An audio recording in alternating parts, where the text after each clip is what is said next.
quorum being present, the Select Committee to investigate the January 6th attack on the United States Capitol will be in order. The Select Committee is meeting today to receive testimony on the law enforcement experience on January 6th. Without objection, the chair is authorized to declare the committee in recess at any time. I now recognize myself for an opening statement. Let me say a few words at the outset about this committee's work and how, as chairman, I plan to run things. We're going to be guided solely by the facts of what happened on January 6th in the run up to that tragic day and what has taken place since. That's what we're charged to do by House Resolution 503. There's no place for politics or partisanship in this investigation. Our only charge is to follow the facts where they lead us. And while we have a lot to uncover, there are a few things we already know.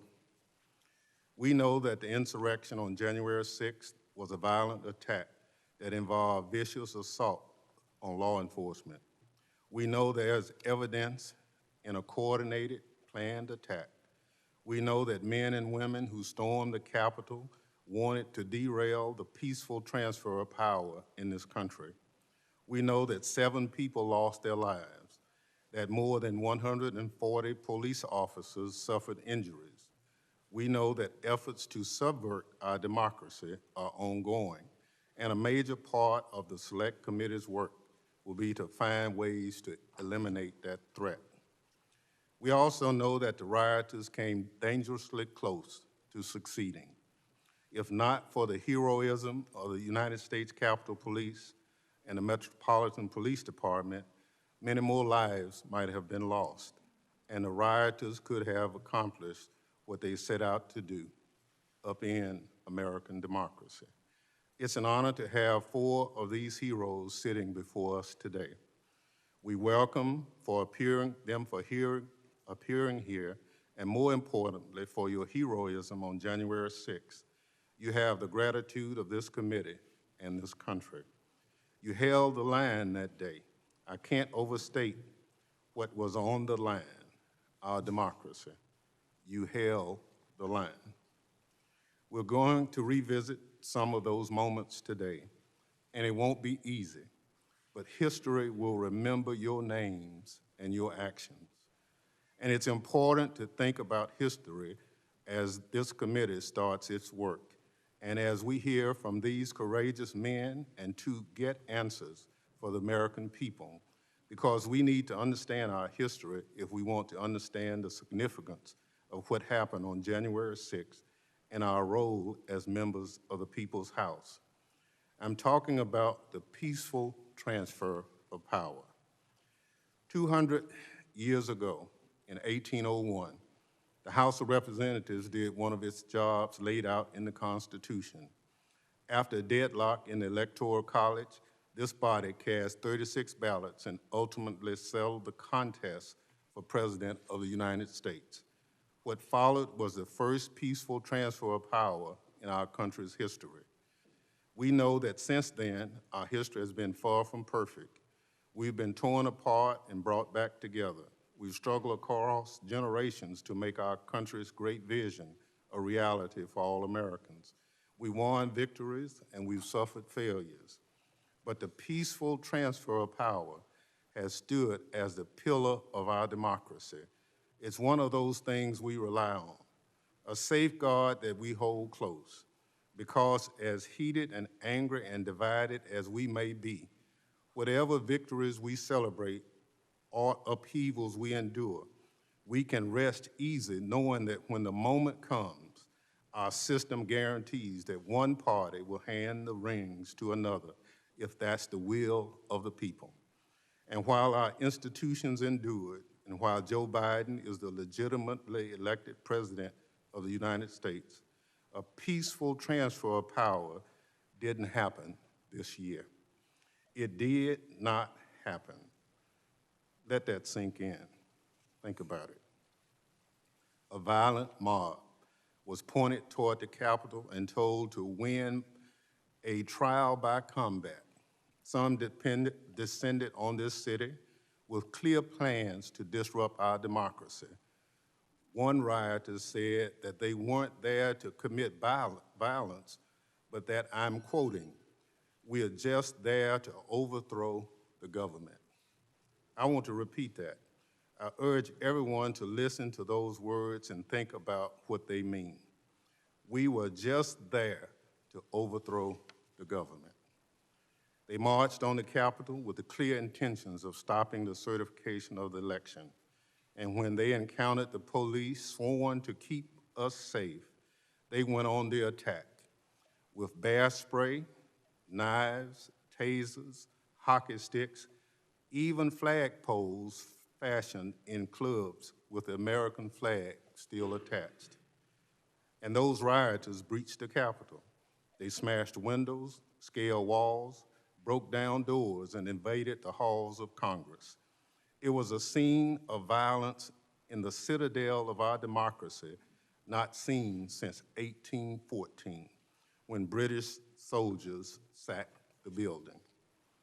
They raced through the hallways chanting, "Hang Mike Pence, where's Nancy?" They stormed onto the Senate floor because they wanted to stop the Senate from certifying the election. The rioters tried to take over the House floor for the same reason. Thankfully, some astute young staff member had the presence of mind to grab the physical electoral ballots for safekeeping. These rioters were organized. They were ready for a fight, and they came close to succeeding. It's frightening to think about how close we were. A few inches of wood and glass. An officer turning left instead of turning right. But just describing that attack doesn't come close to capturing what actually took place that day. So we're going to see some of what our witnesses saw on January 6th. Let's see the video, please. But please be advised that it contains graphic images and strong language, which many may find disturbing.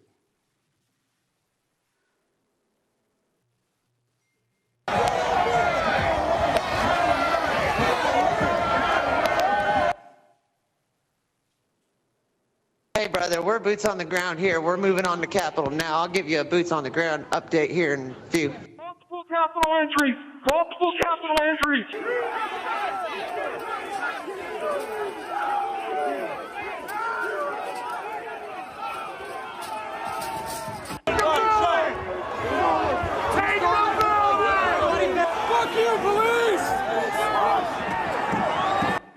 We're still taking metal, sharpened objects, missiles to include bottles and rocks, and hand-thrown chemical-grade fireworks.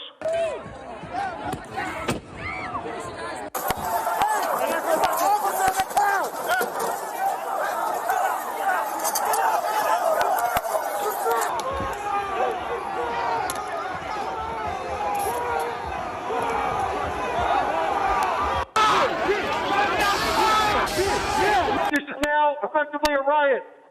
1349 hours declaring it a riot.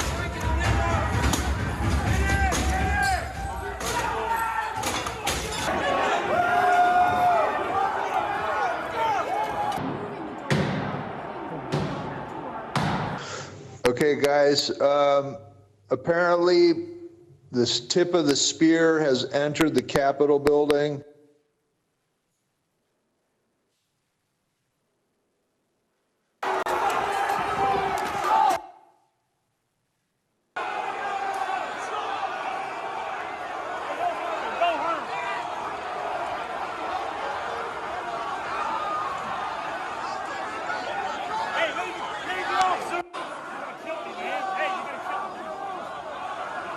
If I give this up, they're going to have to run next to us.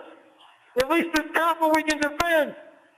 We got to hold what we have. Take your pins off. Yeah. The fuck? Take your pins off.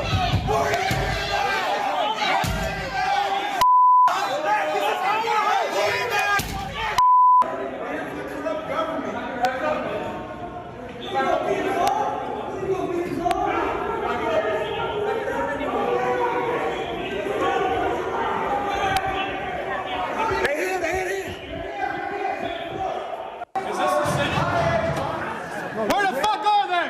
Cruise of 50 has blinked. 1033. I repeat, 1033 west front of the Capitol. We have been blinked and we've lost the light.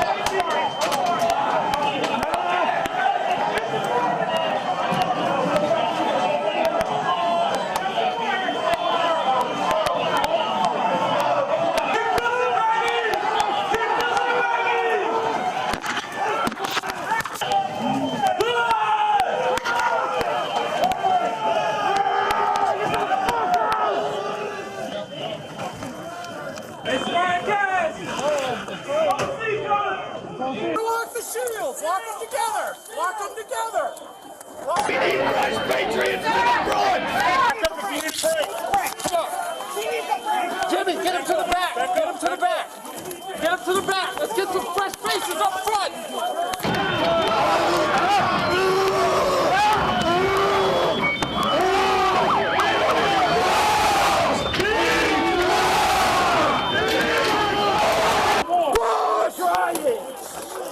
All right, let me out! Come out here!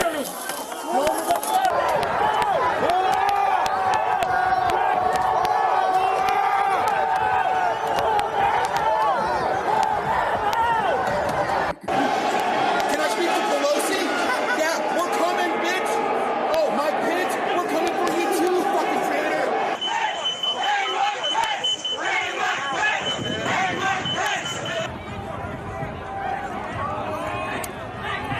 They've got the gallows set upside this Capitol building. It's time to start fucking using them. Start making a list, put all those names down, and we start hunting them down one by one! Traitors get guillotined! Mobilize in your own cities, your own counties, storm your own Capitol buildings, and take down every one of these corrupt motherfuckers! So we fucking need to have 30,000 guns up here. Next traitor.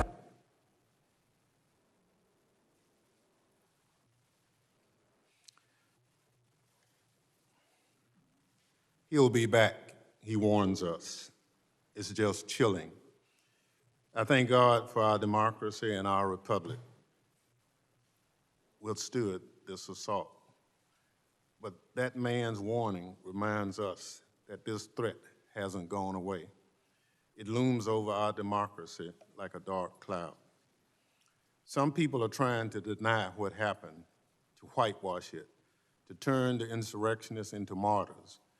But the whole world saw the reality of what happened on January 6th. The hangman's gallows sitting out there on our nation's mall. The flag of that first failed and disgraced rebellion against our union being paraded through the Capitol. The hatred, the bigotry, the violence. And all of it for a vile, vile lie. Let's be clear.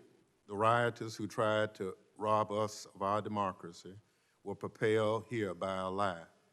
As chairman of this committee, I will not give that lie any fertile ground. We need to understand how and why the big lie festered. We need to know minute by minute how January 6th unfolded.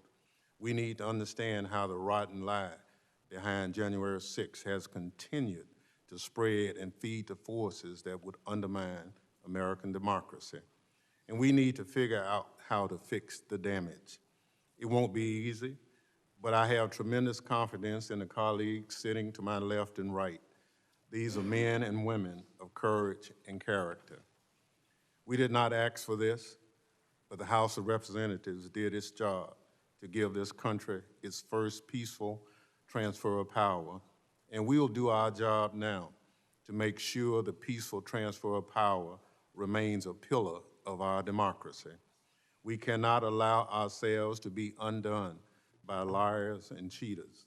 This is the United States of America. My distinguished colleague from Wyoming, Ms. Cheney, is not the ranking member of this select committee, but because this investigation is bipartisan, it's important that we hear Republican voices as well. I now recognize Representative Cheney for an opening statement. Thank you very much, Chairman Thompson. Thank you to all my colleagues on this committee. And thank you to each of the witnesses appearing before us today. It is because of you. You held the line. You defended all of us. You defended the Capitol, and you defended the Constitution and our republic. And every American owes you our undying gratitude. Every American, I hope, will be able to hear your testimony today and will watch the videos. The videos show the unbelievable violence and the inexcusable and intolerable cruelty that you all faced, and people need to know the truth. I want to begin by reflecting briefly on the investigation that we're launching today. Every one of us here on the dais voted for and would have preferred that these matters be investigated by an independent, nonpartisan commission composed of 5 prominent Americans selected by each party and modeled on the 9/11 Commission. Although such a commission was opposed by my own leadership in the House, it overwhelmingly passed with the support of 35 Republican members. It was defeated by Republicans in the Senate, and that leaves us where we are today. We cannot leave the violence of January 6th and its causes uninvestigated. The American people deserve the full and open testimony of every person with knowledge of the planning and preparation for January 6th. We must know what happened here at the Capitol. We must also know what happened every minute of that day in the White House, every phone call, every conversation, every meeting leading up to, during, and after the attack. Honorable men and women have an obligation to step forward. If those responsible are not held accountable, and if Congress does not act responsibly, this will remain a cancer on our constitutional republic, undermining the peaceful transfer of power at the heart of our democratic system. We will face the threat of more violence in the months to come and another January 6th every 4 years. I have been a conservative Republican since 1984, when I first voted for Ronald Reagan. I've disagreed sharply on policy and politics with almost every Democratic member of this committee. But in the end, we are one nation under God. The framers of our Constitution recognized the danger of the vicious factionalism of partisan politics. And they knew that our daily arguments could become so fierce that we might lose track of our most important obligation, to defend the rule of law and the freedom of all Americans. That is why our framers compelled each of us to swear a solemn oath to preserve and protect the Constitution. When a threat to our constitutional order arises, as it has here, we are obligated to rise above politics. This investigation must be nonpartisan.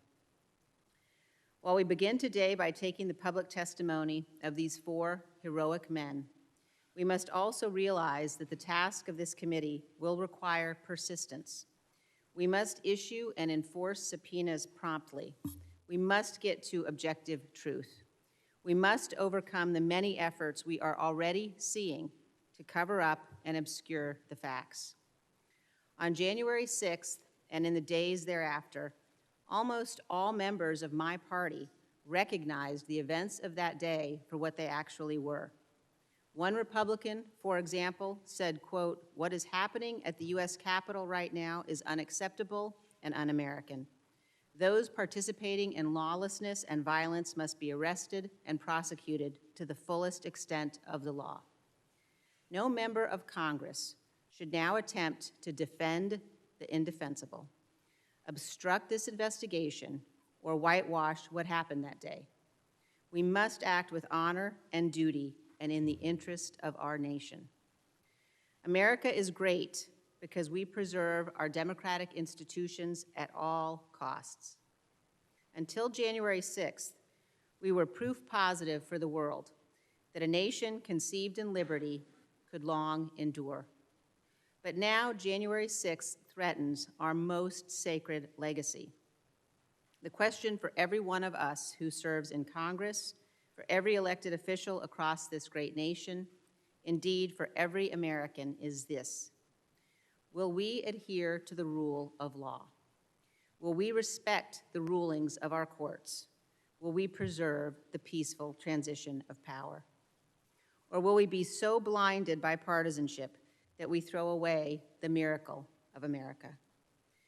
Do we hate our political adversaries more than we love our country and revere our Constitution?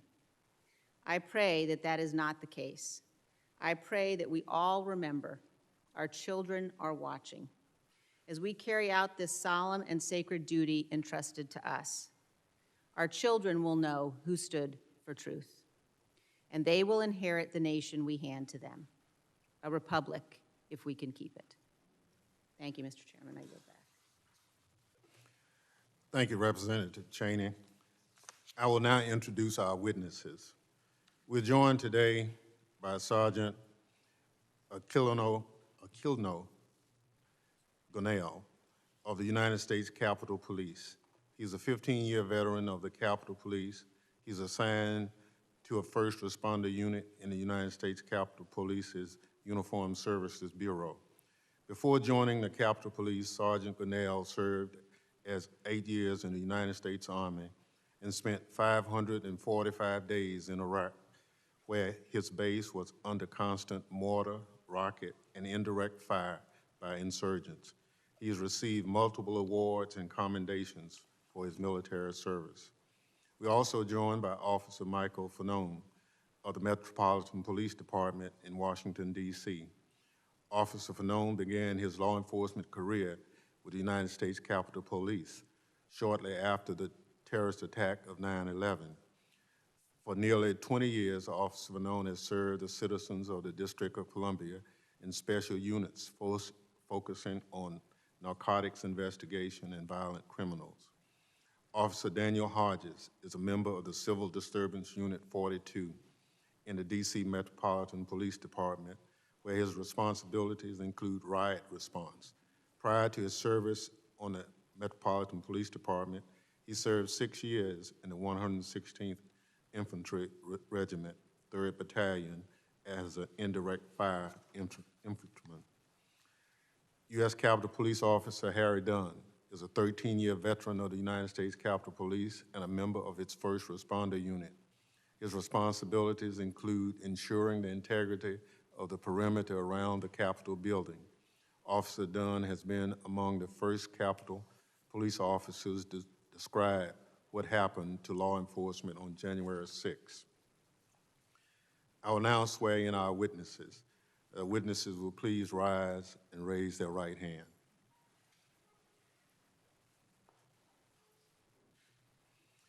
Do you swear or affirm that the testimony you are about to give is the truth, the whole truth, and nothing but the truth, so help you God?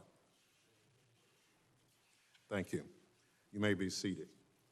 Let the record reflect the witnesses answered in the affirmative. Without objection, the witness's full statement will be included in the record. I now recognize Sergeant Gonell to summarize his testimony. Good morning, everybody. Morning. Chairman Thompson, members of the Select Committee, thank you for the opportunity to testify regarding the attack on the U.S. Capitol on January 6, 2021. It is with honor and heavy heart that I come before you to tell you my story from a painful first-hand experience of what happened that terrible day at the Capitol. I'm providing this testimony solely on my personal capacity and not as a representative of the U.S. Capitol.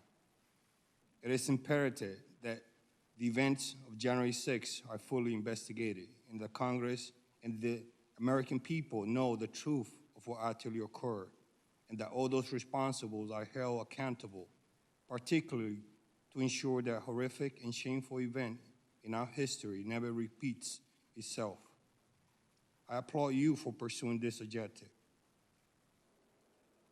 Even though there's overwhelming evidence to the contrary, including hours and hours of videos and photographic coverage, there's a continuous shocking attempt to ignore or try to destroy the truth of what truly happened that day, and to whitewash the facts into something other than what they all mistakenly reveal, an attack on our democracy by violent domestic extremists and a stain on our history and our moral standing here at home and abroad. As a child in the Dominican Republic, I look up to the United States as the land of opportunity and a place to better myself. And from that moment I landed at JFK in 1992, I have tried to pursue that goal. Thankfully, I achieved that goal on many levels. I was the first in my family to graduate college, join the Army, and become a police officer. On July 23rd, 1999, the day before my 24th birthday, I raised my hand and swore to protect the Constitution of the United States. Because this country gave me an opportunity to become anything that I wanted. At that time, I already started basic training with the Army Reserves. In fact, I raised my hand several times in ceremonies to pledge my commitment to defend and protect the Constitution of the United States. When I joined the Army Reserves, when I was promoted to Sergeant War in the Army, when I was promoted during my naturalization ceremony, and when my reenlistment in the Army, when I joined the United States Capitol Police, and lastly, when I was promoted to Sergeant 3 years ago. I have always taken my oath seriously. On January 6, 2021, I fulfilled my oath once more, this time to defend the United States Capitol and members of Congress carrying out their constitutional duties to certify the results of the November 2020 presidential election. To be honest, I did not recognize my fellow citizens who stormed the Capitol on January 6, or the United States that they claim to represent. When I was 25 years old and then a sergeant in the Army, I had deployed to Iraq for Operation Iraqi Freedom. From time to time, I volunteered to travel on IED-infested roads to conduct supply missions for U.S. and allied forces and local Iraqi population as well. But on January 6, for the first time, I was more afraid to work at the Capitol than my entire deployment to Iraq. In Iraq, we expected armed violence because we were in a war zone, but nothing in my experience in the Army or as a law enforcement officer prepared me for what we confronted on January 6. The verbal assaults and disrespect we endured from the rioters were bad enough. I was falsely accused of betraying my oath, of choosing my paycheck over my loyalty to the U.S. Constitution, even as I defended the very democratic process that protected everyone in the hostile crowd. While I was at the Lower West Terrace at the Capitol, working with my fellow officers to prevent the breach and restore order, the rioters called me a traitor, a disgrace, and shouted that I, an Army veteran and a police officer, should be executed. Some of the rioters had the audacity to tell me there was nothing personal, that they would go through me, through us, police officers, to achieve their goal, as they were breaking metal barriers to use as a weapon against us. Or they used more menacing language. If you shoot us, we all have weapons, we will shoot back. Or we'll get our guns, we outnumber you. They said, join us. I heard specific threats to the lives of Speaker Nancy Pelosi and then also Vice President Mike Pence. But the physical violence we experienced was horrific and devastating. My fellow officers and I were punched, kicked, shoved, sprayed with chemical irritants, and even blinded with eye-damaging lasers by a violent mob, who apparently saw us, law enforcement officers, dedicated to ironically protecting them as U.S. citizens, as an impediment to their attempted insurrection. The mob brought weapons to try to accomplish their insurrectionist objectives and use them against us. These weapons included hammers, rebars, knives, baton, and police shields taken by force, as well as bear spray and pepper spray. Some of the rioters wore tactical gear, including bulletproof vests and gas masks. The rioter also forcibly took out batons and shields to use them against us. I was particularly shocked at seeing the insurrectionists violently attack us with the very American flag that they claim to sought to protect. Based on the coordinated tactics we observed and verbal commands we heard, it appears that many of these attackers had law enforcement or military experience. The rioters were vicious and relentless. We found ourselves in a violent battle, desperate to attempt to prevent the breach of the Capitol by the entrance near the inauguration stage. Metropolitan police officers were being pulled into the crowd. We have one right here, right next to me.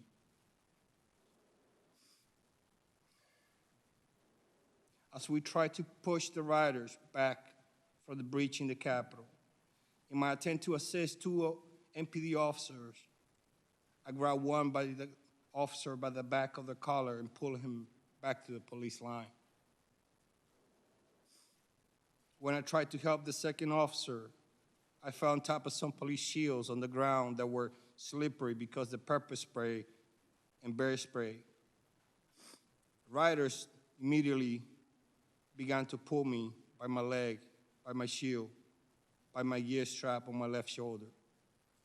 My survivor's instincts kicked in, and I started kicking and punching as I tried in vain to get MPD officer attention behind and above me. But they could not help me because they also were being attacked.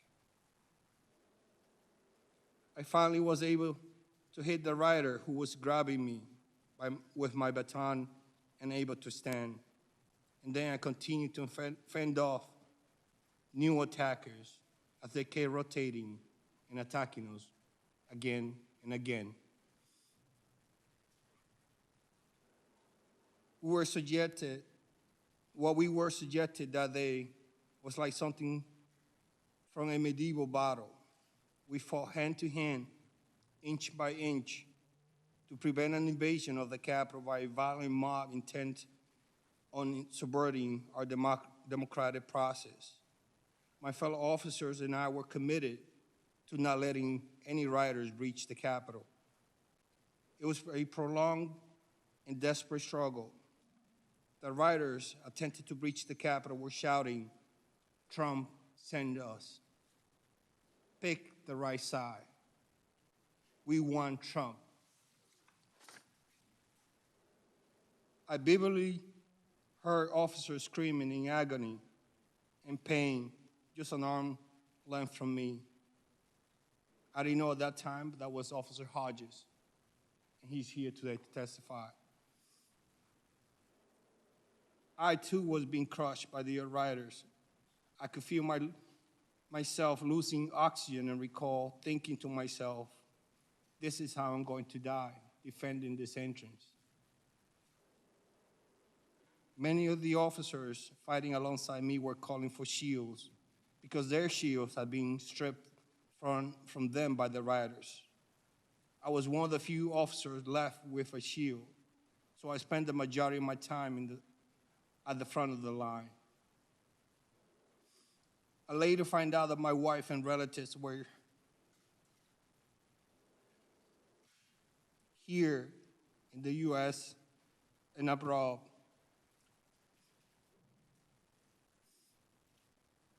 Were frantically calling and texting me from 2 p.m. onward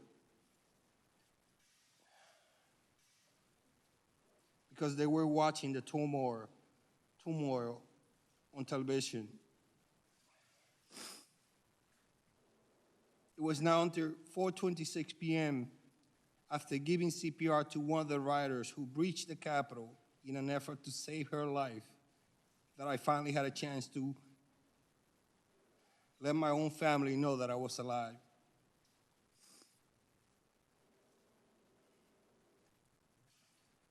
After order has been restored at the Capitol, in many hours, I arrived at home at nearly 4 a.m.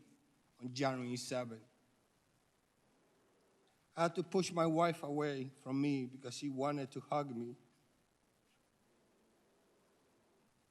And I told her no because of the other chemical that my uniform had on.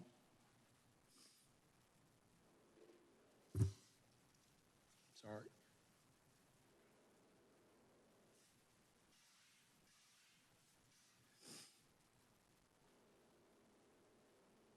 I couldn't sleep because the chemical reactivated after I took a shower, and my skin was burning. I finally fell asleep 2 hours later, completely physically and mentally exhausted. Yet by 8 o'clock a.m., I was already back, on my way back to the Capitol.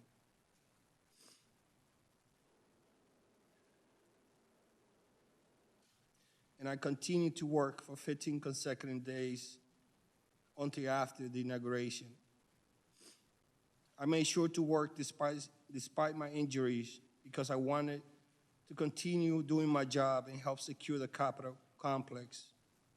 More than 6 months later, I'm still trying to recover from my injuries. Many of my fellow Capitol officers, as well as MPD officers, suffer several physical injuries from the violence inflicted on us on January 6th. I sustained injuries on both my hands, my left shoulder, my left calf, and my right foot. I already had undergone bone fusion surgery on my right foot, and I was just told that I need surgery on my left shoulder. I have been on medical and administrative leave for much of the past 6 months, and I expect to need further rehabilitation for possibly more than a year. There are some who express outrage when someone kneels while calling for social justice. Where are those same people expressing the outrage to condemn the violence attack on law enforcement, the Capitol, and our American democracy? I'm still waiting for them. As Americans in the world watching horror what was happening at the Capitol, we did not receive timely reinforcement and support we needed. In contrast, during the Black Lives Matter protests last year, U.S. Capitol Police had all the support we needed and more. Why the different response? Were it not for the brave members of the MPD and later on from other law enforcement agencies, I'm afraid to think what could have happened on January 6th. I want to publicly thank all the law enforcement agencies that responded to assist that day for their courage and their support. I especially want to thank those Capitol Police officers who responded on their own from home after working midnight shift. Despite being outnumbered, we did our job. Every member of the House of Representatives, senators, and staff member made it home. Sadly, as a result of that day, we lost officers, some really good officers. But we held the line to protect our democratic process because the alternative would have been a disaster. We are not asking for medals or recognition. We simply want justice and accountability. For most people, January 6th happened for a few hours.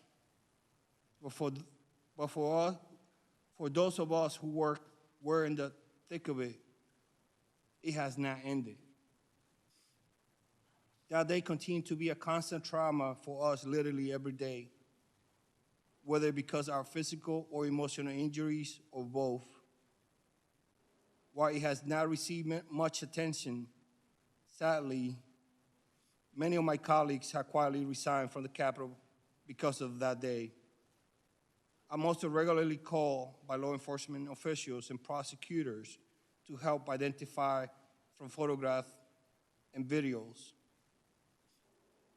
the rioters. And to be honest, physical therapy is painful and hard.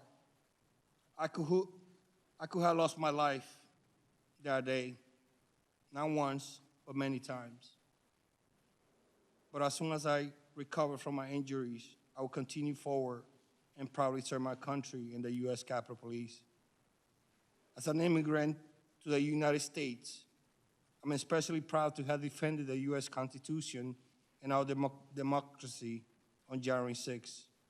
I hope that everyone in the position of authority in our country has the courage and conviction to do their part by investigating what happened on that terrible day and why.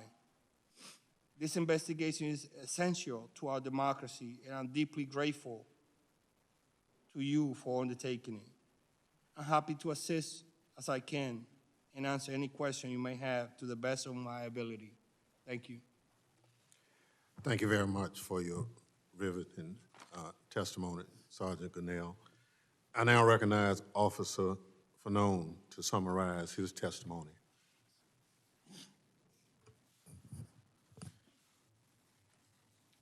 Thank you, Mr. Chairman, and members of this committee, for inviting me to provide my eyewitness testimony of the violent assault on our nation's capital on January 6, 2021. My name, for those of you who don't know, is Michael Fanone. And while I've been a sworn officer with the Metropolitan Police Department in Washington, D.C. for almost 2 decades, my law enforcement career actually began here in this building as a United States Capitol Police officer shortly after 9/11. In part because of the 2001 attack on our country by terrorists, I felt called to serve. As a Capitol Police officer, I was proud to protect this institution and dedicated members of Congress and their staff who work hard each day to uphold our American democracy. I remain proud of the work of the United States Capitol Police and MPD officers who literally commit their lives to protecting the safety of each of you and all of us in this room in our nation's capital. After leaving the United States Capitol Police, I became an MPD officer serving the residents of Washington, D.C. I have spent the majority of my nearly 20 years as a Metropolitan Police officer working in special mission units whose responsibilities include the investigation and arrest of narcotics traffickers and violent criminals. I've worked both as an undercover officer and a lead case officer in many of these investigations. In this line of work, it probably won't shock you to know that I've dealt with some dicey situations. I thought I had seen it all, many times over. Yet what I witnessed and experienced on January 6, 2021 was unlike anything I had ever seen, anything I had ever experienced or could have imagined in my country. On that day, I participated in the defense of the United States Capitol from an armed mob of thousands determined to get inside, because I was among the vastly outnumbered group of law enforcement officers protecting the Capitol and the people inside it. I was grabbed, beaten, tased, all while being called a traitor to my country. I was at risk of being stripped of and killed with my own firearm, as I heard chants of kill him with his own gun. I could still hear those words in my head today. Although I regularly deal with risky situations on the job, nowhere in my wildest imagination did I ever expect to be in that situation or sitting here before you talking about it. That experience and its aftermath were something that not even my extensive law enforcement training could prepare me for. I was just one of hundreds of local police who lined up to protect Congress, even though I had not been assigned to do that. Some had asked why we ran to help when we didn't have to. I did that because I simply could not ignore what was happening. Like many other officers, I could not ignore the numerous calls for help coming from the Capitol complex. I'm a plainclothes officer assigned to the 1st District's crime suppression team. But for the first time in nearly a decade, I put on my uniform. When my partner, Jimmy Albright, and I arrived at the Capitol around 3 that afternoon, it was like it was unlike any scene I had ever witnessed. Jimmy parked our police vehicle near the intersection of South Capitol Street and D Street in Southeast, and we walked to the Capitol, from there passing the Longworth House Office building. It was eerily quiet, and the sidewalks, usually filled with pedestrians, were empty. As we made our way to Independence Avenue, I could see dozens of empty police vehicles that filled the street, police barricades which had been abandoned, and hundreds of angry protesters, many of whom taunted us as we walked towards the Capitol building.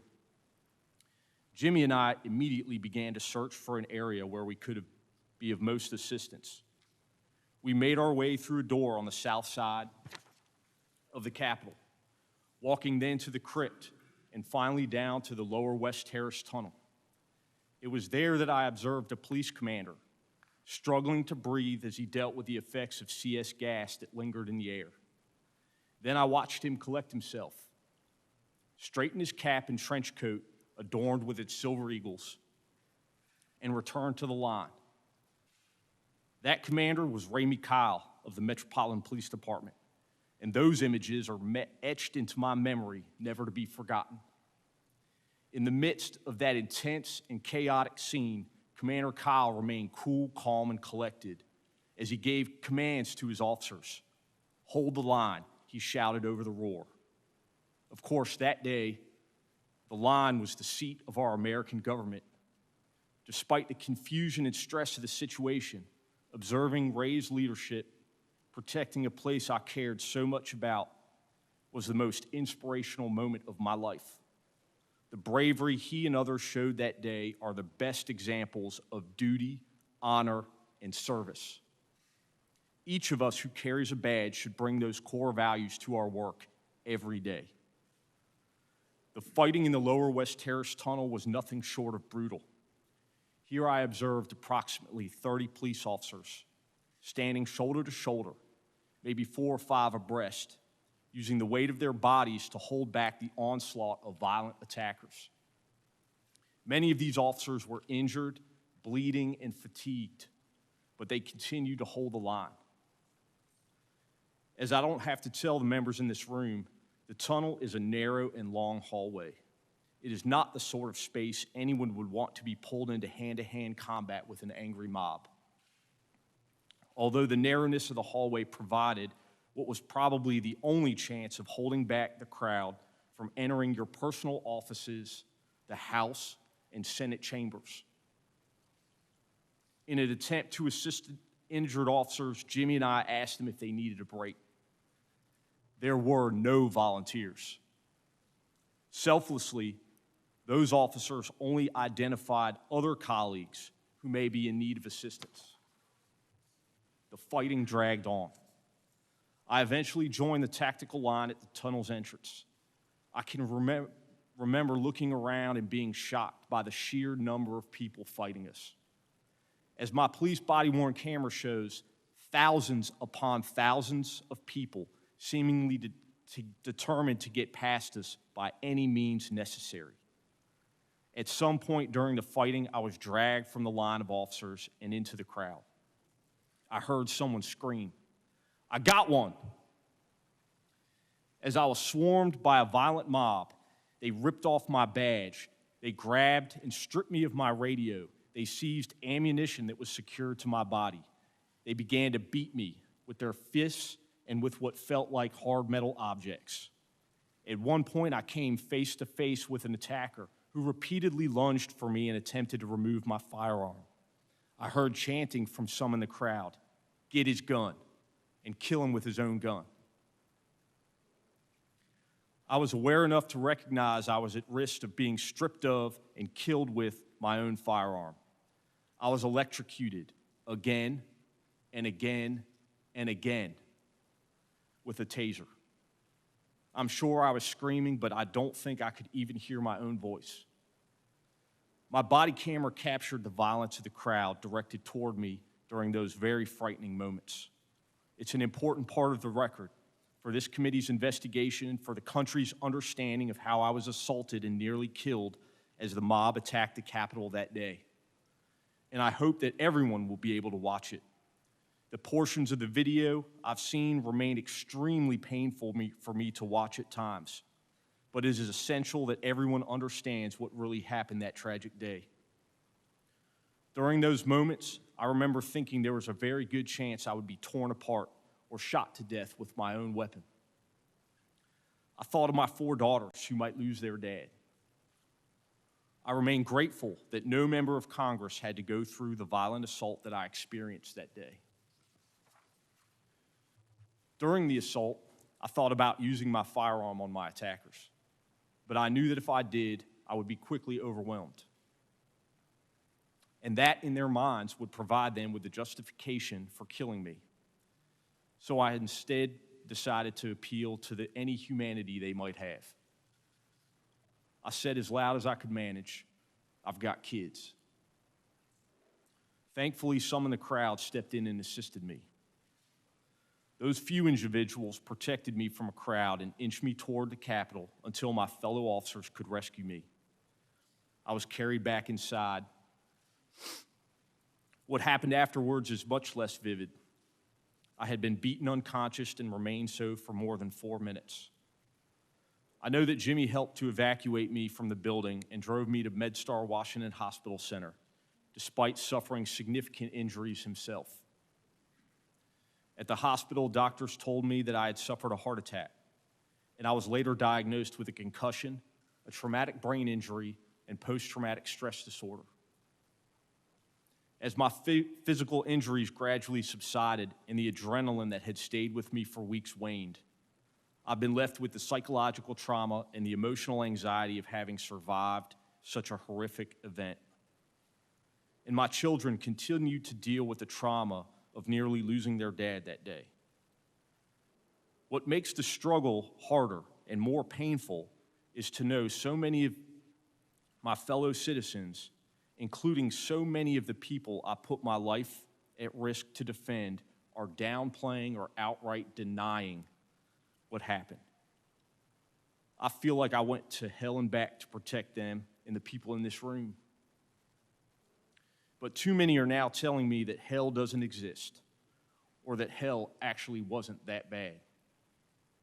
The indifference shown to my colleagues is disgraceful.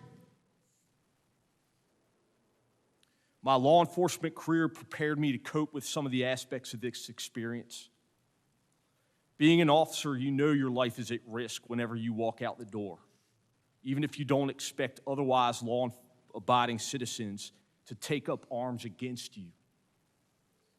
But nothing, truly nothing, has prepared me to address those elected members of our government who continue to deny the events of that day, and in doing so, betray their oath of office. Those very members whose lives, offices, staff members I was fighting so desperately to defend.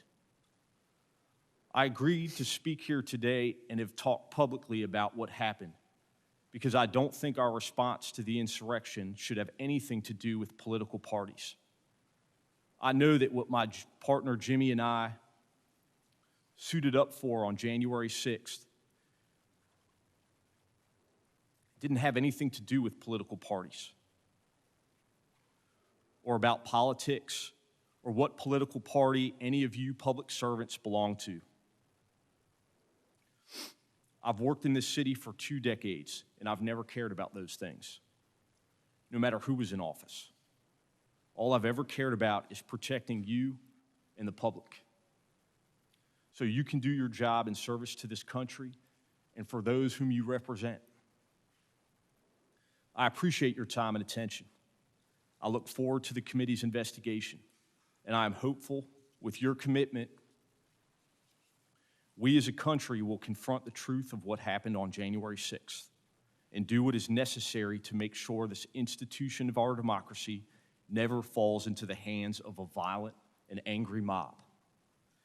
We must also recognize the officers who responded that day, many unsolicited, and their countless acts of bravery and selflessness. It has been 202 days since 850 MPD officers responded to the Capitol and helped stop a violent insurrection from taking over this Capitol complex, which almost certainly saved countless members of Congress and their staff from injury and possibly death. The time to fully recognize these officers is now. Thank you again for the opportunity to provide my testimony here today. Thank you very much for your testimony, and I don't think there's any question you have our commitment that we will do just that as a committee. Thank you, sir. I now recognize Officer Hodges to summarize his testimony. Good morning to the committee, members of the press, and to the country. To the members of the committee, I'd like to thank you for your invitation today to provide my account of my knowledge and experiences from January 6th, 2021. As the chairman mentioned, I'm a member of Civil Disturbance Unit 42 and was working in that capacity on the day in question. We started that day at 7:30 a.m., and our assignment at the time was to maintain high visibility along Constitution Avenue, namely the blocks leading up to President's Park, where then President Donald Trump was holding his gathering. My particular station was in front of 1111 Constitution Avenue, where I stood on foot as the crowd poured down the street and into the park. There were a significant number of men dressed in tactical gear attending the gathering, wearing ballistic vests, helmets, goggles, military face masks, backpacks, and without identifiable visible law enforcement or military patches. They appeared to be prepared for much more than listening to politicians speak in a park. Two of my colleagues were approached by a group of 3 to 4 of such men. They were white men in good shape with load-bearing vests equipped with molly pouches. They were wearing BDUs or battle dress uniform pants, tactical boots, black sunglasses, and short haircuts. They had radios, and one was equipped with an earpiece. After a bit of small talk, one of them asked my colleague something to the effect of, "Is this all the manpower you have? Do you really think you're going to be able to stop all these people?" Dumbfounded, my colleague simply expressed they didn't understand what the speaker meant, and the group continued on.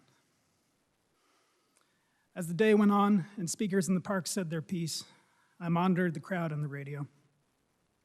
Over the radio, I heard our gun recovery unit working constantly, monitoring those in the crowd suspected of carrying firearms, making arrests and seizures when possible. Multiple gun arrests were made from January 5th through the 7th against those attending and likely had attended or planned to attend Donald Trump's gathering. Unfortunately, due to the course of events that day, we will never know exactly how many were carrying firearms and other lethal weapons. I don't know what time it was, but eventually the flow of the foot traffic reversed, with people leaving President's Park and traveling eastbound down Constitution Avenue towards the United States Capitol. At approximately 12:30 p.m., I noticed a commotion about half a block to my east, and I saw the crowd starting to coalesce around 2 figures. I ran to where they were and found a confrontation at the intersection of 10th and Constitution Avenue Northwest. One counter-protester, a black man, was backpedaling away from a white man in a Trump-labeled face mask who was closely following him with an outstretched arm.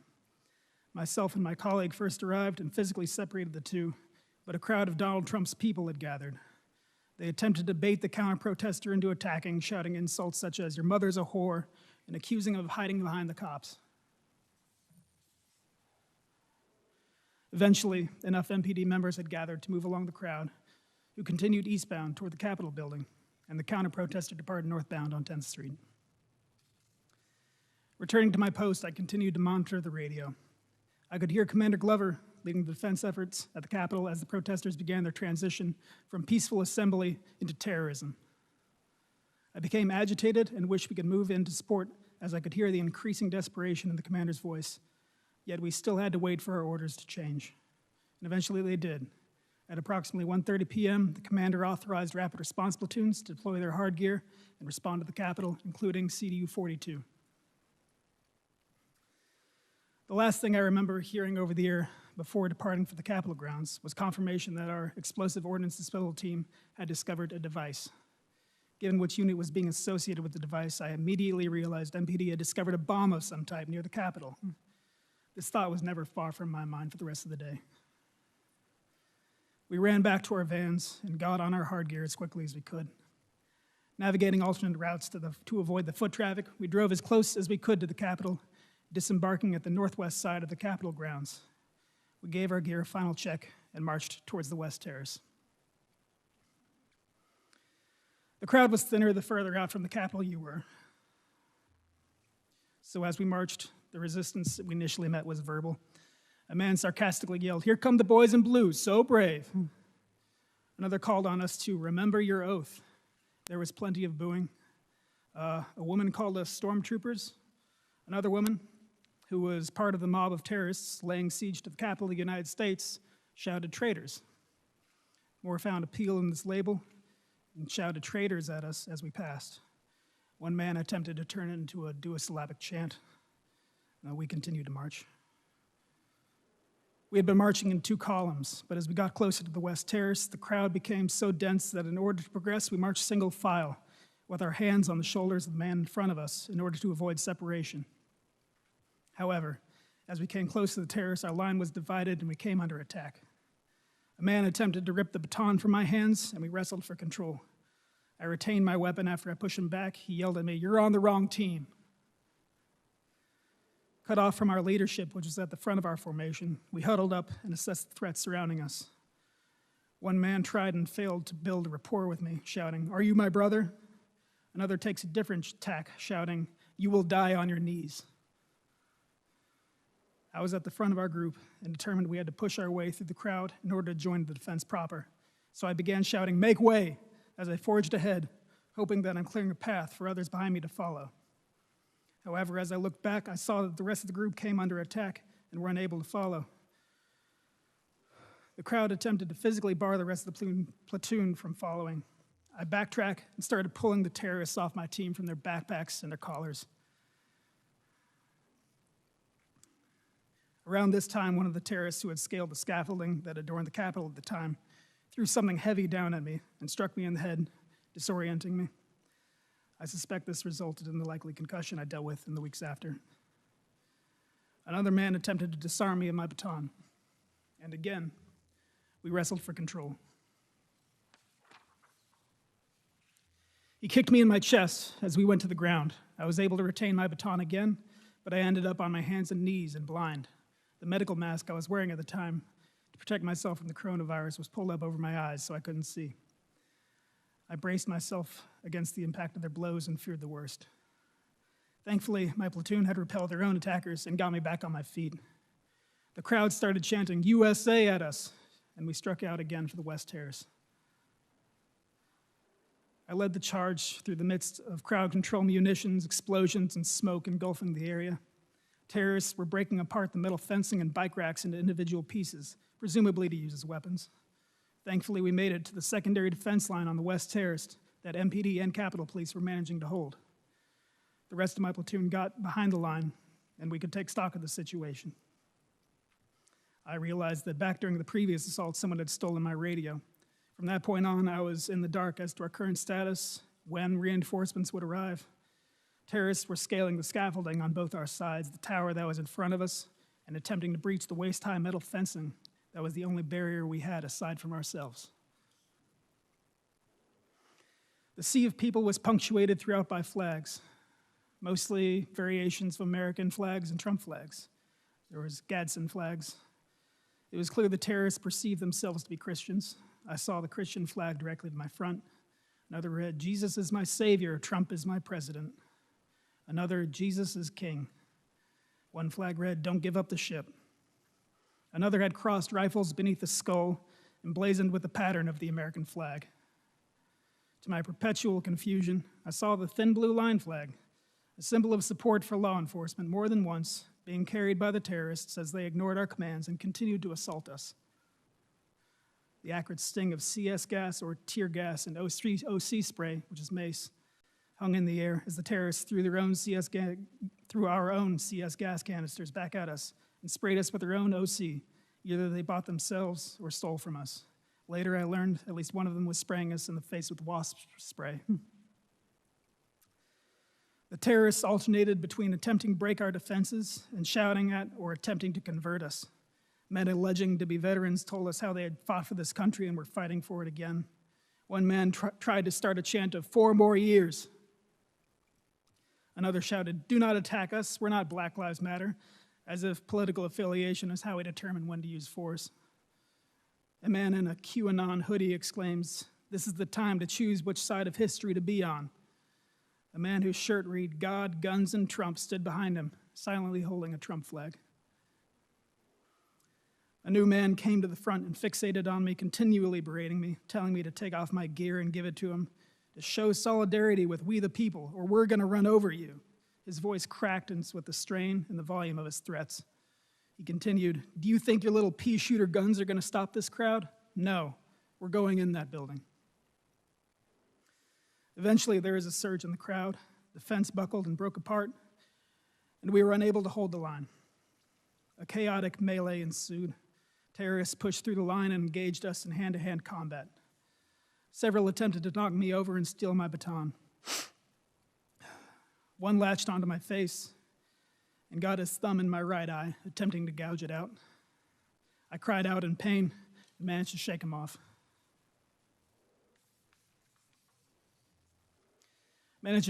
Before any permanent damage was done. I couldn't fully engage anyone. For the moment I do is when another 20 terrorists move in to attack while my hands are full. It was all we could do to keep ourselves on our feet and continue to fall back. I'm sprayed with a fire extinguisher, and a red smoke grenade burns at our feet. In the fight, a terrorist is knocked to the ground, and his jacket rides up, exposing a large hunting knife on his belt. I, along with several other officers, piled on him, while another removed the knife from his person. He regained himself unharmed and shouts indignantly, "What are you doing? What are you guys doing?" At this point, the terrorists had claimed most of the western terrace, cornering myself and other officers on the southern edge. We found a side stair off of the terrace up to an upper landing, followed by more stairs up and inside.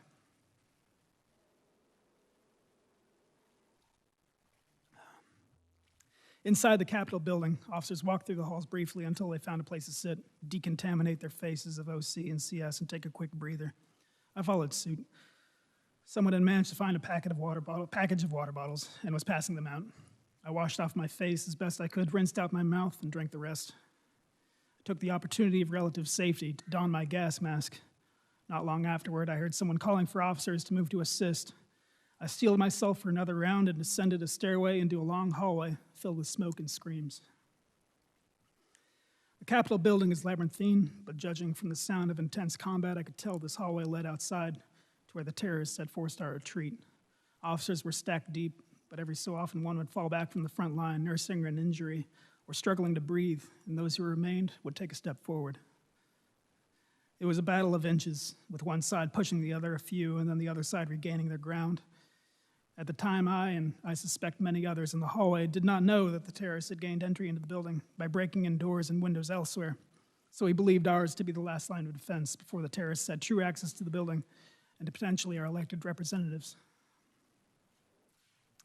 Eventually, it was my turn in the meat grinder that was the front line. The terrorists had a wall of shields that they had stolen from officers, as well as stolen batons, what other armaments they brought. Even during this intense contest of wills, they tried to convert us to their cult. One man shouted, "We all just want to make our voices heard, and I think you feel the same. I really think you feel the same." All while another man attempts to batter us with a stolen shield. Another man, like many others, didn't seem to appreciate that this wasn't a game. He fought his way across the lawn, up the steps, through the western terrace, all the OC and CS gas, and at the front line of this final threshold was asking us to hold on because he has asthma. The two sides were at a stalemate at a metal door frame that sat in the middle of the hallway. At the front line, I inserted myself so the frame was at my back in an effort to give myself something to brace against and provide additional strength when pushing forward. Unfortunately, soon after I secured this position, the momentum shifted, and we lost the ground that got me there.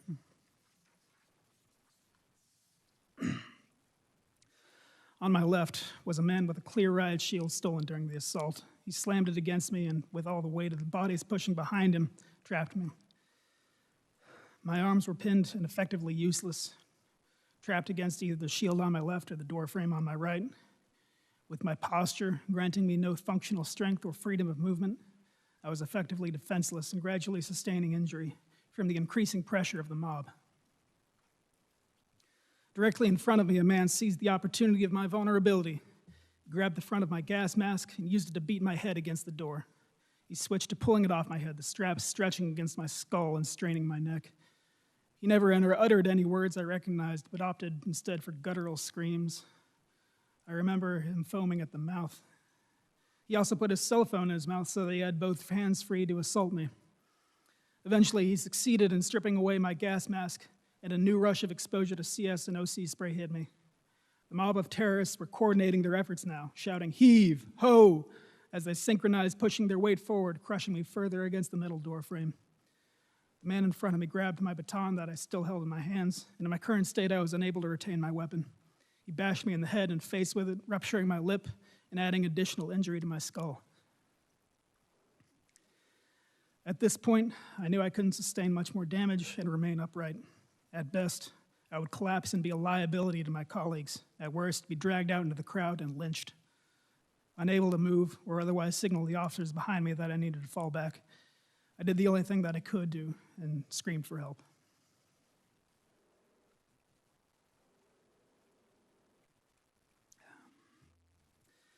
Thankfully, my voice was heard over the cacophony of yells and the blaring alarm. The officer closest to me was able to extricate me from my position, and another helped me fall back to the building again. I had found some more water and decontaminated my face as best I could. I don't know how long I waited in the halls for, but soon after I got back on my feet and went to where the fight was again.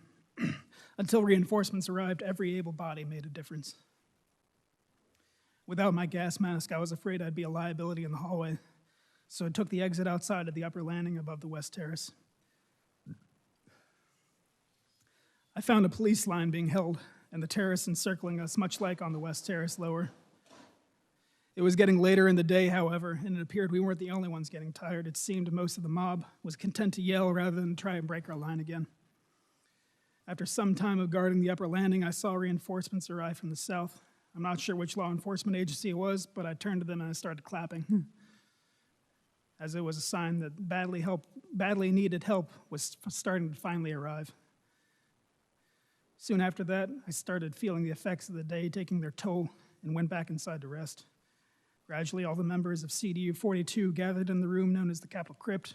We checked on each other and convalesced, glad to see each other in one piece. Despite our exhaustion, we would have ran out into the fight again should the need have arisen. Thankfully, as the day wore on, more and more resources had arrived at the Capitol to drive off the terrorists. We stayed in the crypt until quite late. And even after we were allowed to leave the grounds, we didn't get to go home. Those who needed immediate medical attention took a van to the local hospital, while the rest of us parked near the city center until the city was deemed secure enough for us to check off. I believe we finally got that message around 1 a.m. the following morning. We drove back to the 4th District and from there went home. Thank you for letting me testify. Thank you very much for your testimony. I now recognize Officer Dunn to summarize his testimony.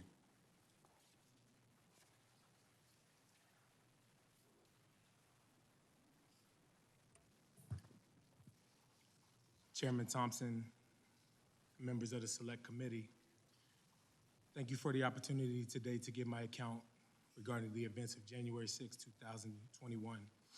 From my firsthand experience as a Capitol Police officer, directly involved in those events, and still hurting from what happened that day.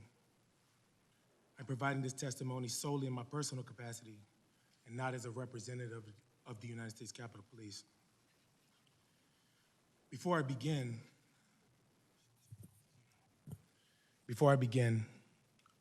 I'd like to take a moment of my time to ask for a moment of silence for my fallen colleague, Officer Brian Sicknick, who died from injuries he sustained in the line of duty defending the capital of our beloved democracy.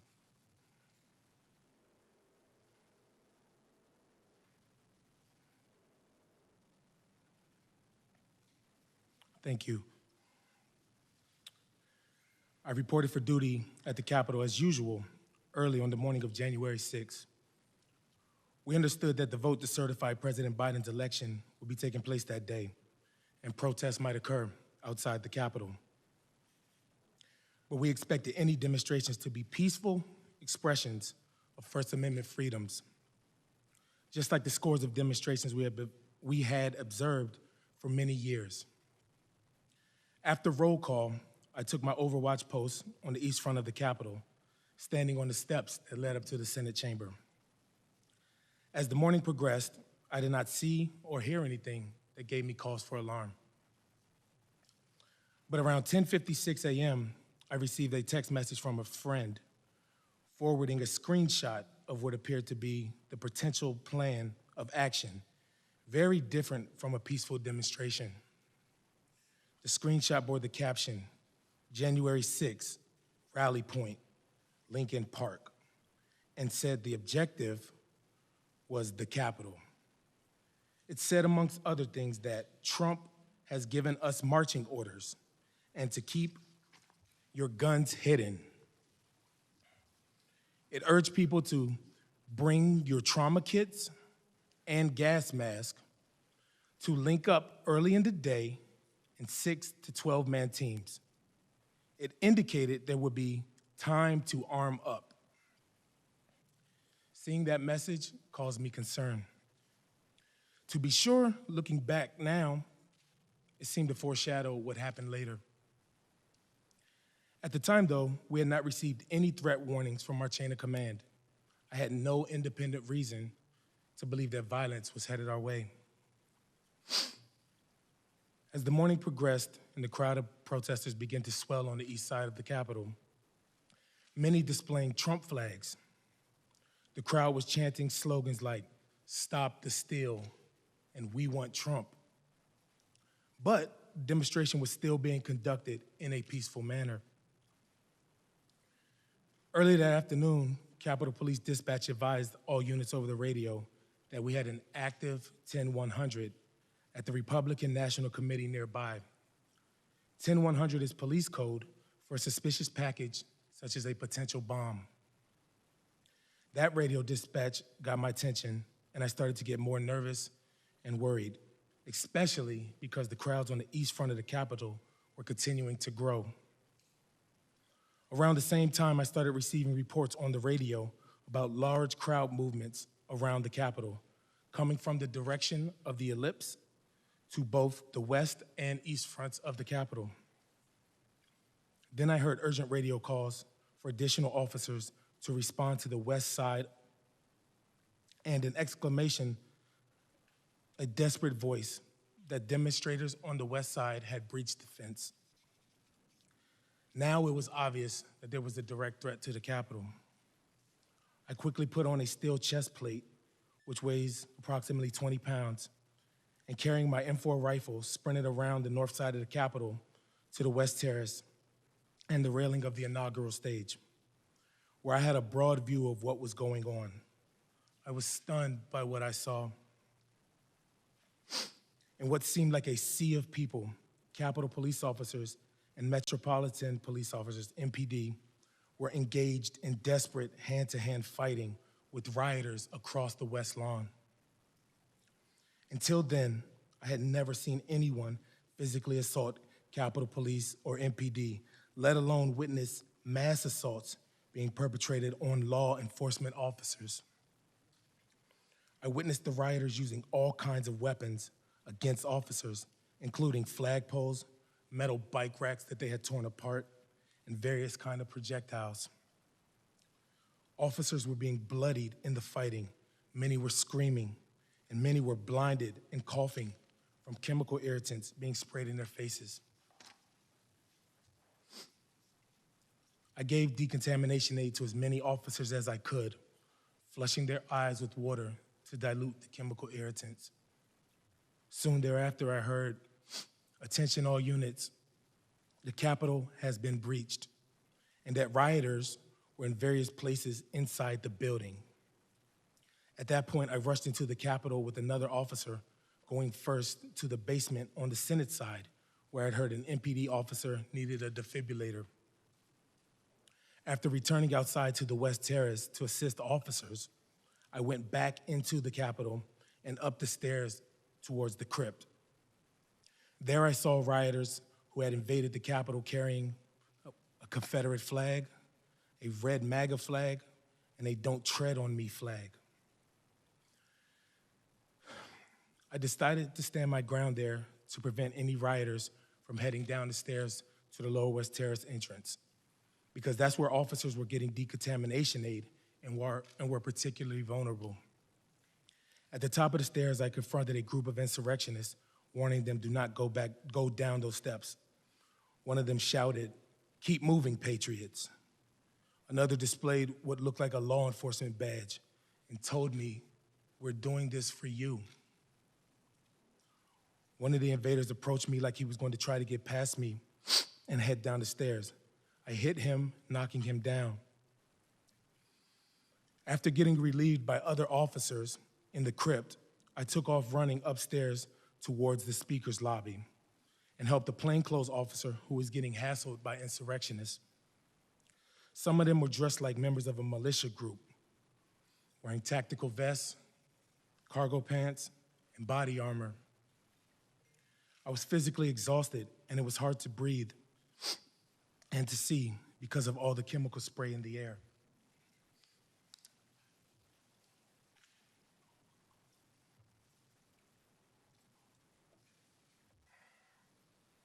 More and more insurrectionists were pouring into the area by the speaker's lobby near the rotunda, and some wearing MAGA hats and shirts that said Trump 2020. I told them to just leave the Capitol, and in response they yelled, "No, man, this is our house. President Trump invited us here. We're here to stop the steal. Joe Biden is not the president. Nobody voted for Joe Biden." I'm a law enforcement officer, and I do my best to keep politics out of my job. But in this circumstance, I responded, "Well, I voted for Joe Biden. Does my vote not count? Am I nobody?" That prompted a torrent of racial epithets. One woman in a pink MAGA shirt yelled, "You hear that, guys? This nigger voted for Joe Biden." Then the crowd, perhaps around 20 people, joined in screaming, "Boo, fucking nigger." No one had ever called me a nigger while wearing the uniform of a Capitol Police officer. In the days following the attempted insurrection, other black officers shared with me their own stories of racial abuse on January 6th. One officer told me he had never, and in his entire 40 years of life, been called a nigger to his face, and that streak ended on January 6th. Yet another black officer later told me he had been confronted by insurrectionists in the Capitol who told him, "Put your gun down and we'll show you what kind of nigger you really are." To be candid, the rest of the afternoon is a blur. But I know I went throughout the Capitol to assist officers who needed aid and help expel more insurrectionists. In the crypt, I encountered Sergeant Gonell, who was giving assistance to an unconscious woman who had been in the crowd of rioters on the west side of the Capitol. I helped to carry her to the area of the House Majority Leader's office, where she was administered CPR. As the afternoon wore on, I was completely drained, both physically and emotionally, and in shock and total disbelief over what had happened. Once the building was cleared, I went to the rotunda to recover with other officers and share our experiences from what happened that afternoon. Representative Rodney Davis was there offering support to officers, and when he and I saw each other, he came over and he gave me a big hug. I sat down on a bench in the rotunda with a friend of mine who was also a black Capitol Police officer, and told him about the racial slurs I endured. I became very emotional and began yelling, "How the blank could something like this happen? Is this America?" I began sobbing. Officers came over to console me.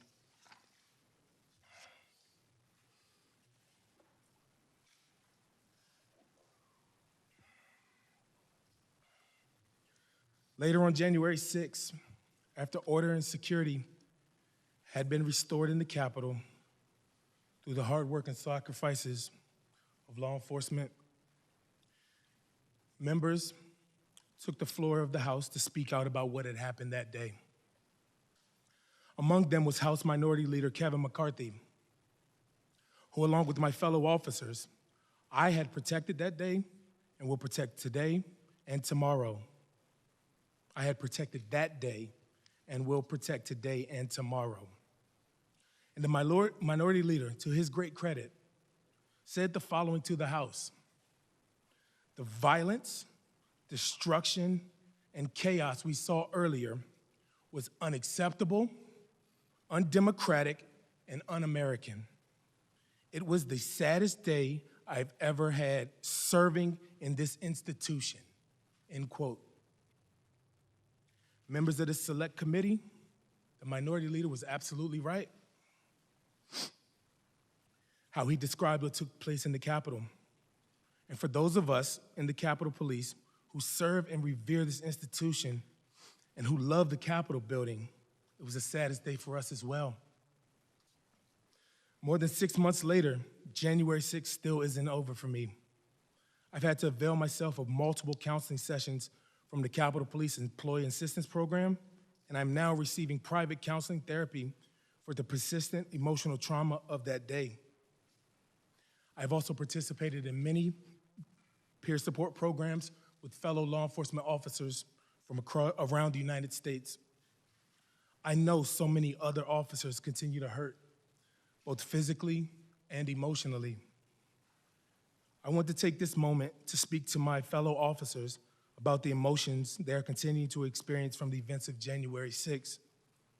There's absolutely nothing wrong with seeking professional counseling. What we went through that day was traumatic, and if you are hurting, please take advantage of the counseling services that are available to us. I also respectfully ask that this select committee review the available resources, the services available to us, and consider whether they are sufficient enough to meet our needs, especially with respect to the amount of leave that we are allowed. In closing, we can never again allow democracy to be put in peril, as it was on January 6th. I thank the members of the Select Committee for your commitment to determine what led to disaster at the Capitol on January 6th, what actually took place that day, and what steps should be taken to prevent such an attack on our democracy from ever happening again. I also want to thank and acknowledge my brothers and sisters in blue who fought alongside me on January 6th to protect our democracy. Each of you is a hero, and it is my honor to serve with you each and every day. I'd like to thank the American people for all of the support that they have provided these past several months to me and my fellow officers. Lastly, to the rioters, the insurrectionists, and the terrorists of that day, democracy went on that night and still continues to exist today. Democracy is bigger than any one person and any one party. You all tried to disrupt democracy that day, and you all failed. Thank you again for the opportunity to testify, and I would be happy to answer any questions that you may have. Thank you very much. I thank all the witnesses for their testimony. The rules we established allowed you the opportunity to tell your story. There's no question about it. You've done it in your own words. We appreciate it. And so what we will do now is begin our questioning of you. I now recognize myself for questions. At the time of the attack on the Capitol, I was in the gallery observing the proceedings on the House floor.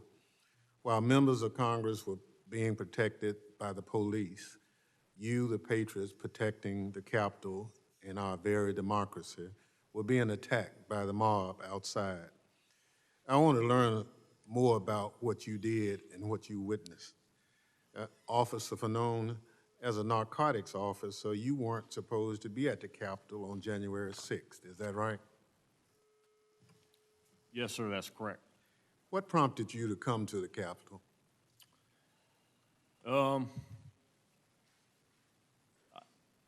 I mean, I was listening to the radio transmissions, specifically those coming from now Commander Robert Glover, who was the on-scene commander. If you've listened to those transmissions, he identifies himself as Cruiser 50. I heard things that I'd never heard before in my law enforcement career. In addition to the numerous distress calls or 1033s that I heard, which are, while not commonplace, also not uncommon in policing. I heard things like, the declaration of a citywide 1033, which in my career, to my recollection, has only been utilized in addition to the 9/11 attacks on the Navy Yard attack. And so I found that particularly distressful. Also, you could hear the tone of the individual officers' voices. They were scared. They were, clearly outnumbered and being violently assaulted. Thank you. So basically, the radio traffic, the 1033 signal on the radio, and your basic law enforcement instinct said your fellow comrades needed help, and therefore you made your way along with your friend to the Capitol. Yes, sir. So, so you went anyway, and let me thank you for that. And I understand a number of other people did the same. Officer Hodges, we've seen the harrowing video of you being crushed in a doorway as you bravely fought to keep the mob from breaching the Capitol. Many of your fellow officers' acts of heroism were not captured on video and are not therefore known to the public. Can you please share with the committee other acts of heroism by your colleagues on January 6th that you're aware of? Absolutely. One of my sergeants, Sergeant Brian Peake, while fighting to maintain control over the barricades on the West Terrace, was struck by a rioter and fractured and severely lacerating his right index finger. He kept in the fight for several more hours after that. He just put some tape on it and a napkin and went back to work. He was there for several hours before finally accepting medical evac. He ended up having to have the tip of his finger removed. Another officer who was out there in the fight with us, he, much like myself, he had a large, heavy object thrown and struck his head. He wasn't as lucky as me, though. He has suffered lost time from that day, and he remains still out on medical leave. Even today, he has not returned to work. But at the time, he was still fighting. Another officer, he was fought on the West Terrace and in the tunnel, was instrumental to the defense. After being completely soaked with OC spray, was shocked several times by a cattle prod one of the terrorists brought with them.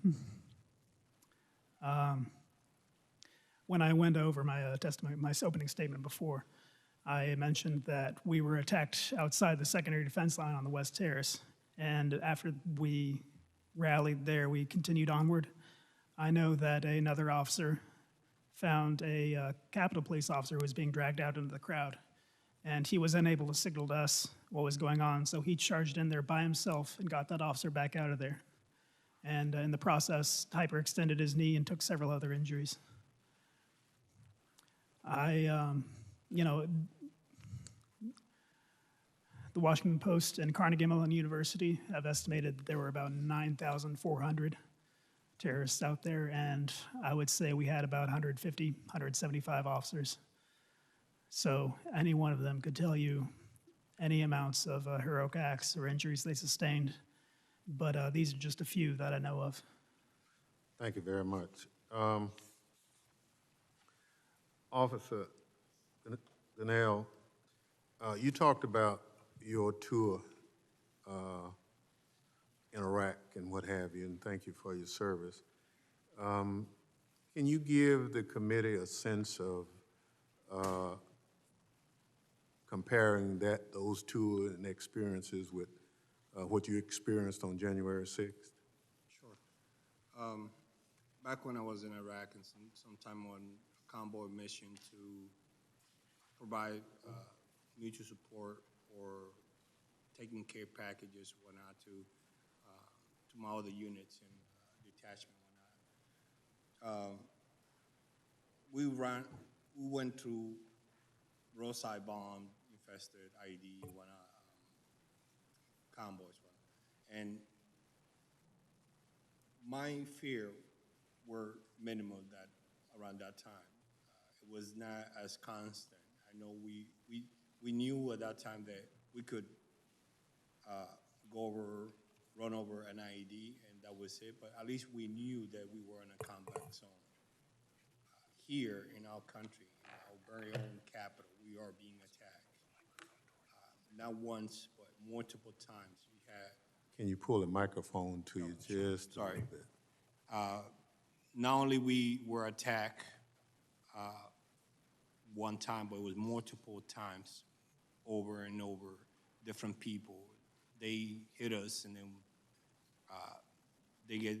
they got tired of hitting us, and then they switch. Somebody else rotating in and out. And as my colleagues also have said, we were at the lowest interest tunnel, and we didn't have a chance to rotate ourselves until later on, like after an hour and a half later. So whoever was there, we were fighting for our life. We were fighting to protect all of you.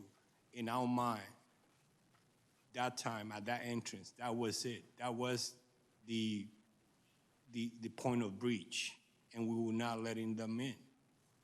They tried to convert us. They tried to persuade us to let them in, yelling, and then once they saw that we were not doing that, then continued to even attack us even more, and it was nonstop. So my time compared to Iraq, totally different. This is our own citizens, people who we sworn an oath to protect, but yet they are attacking us with the same flag that they claim to represent. It was bad. Thank you.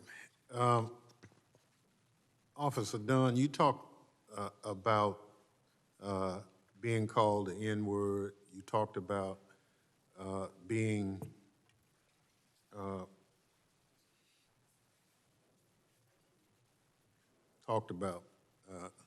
like you've never heard before. And you talked about sharing comments from your other colleagues, as well as the seeing of the Confederate flag and other things carried through the Capitol.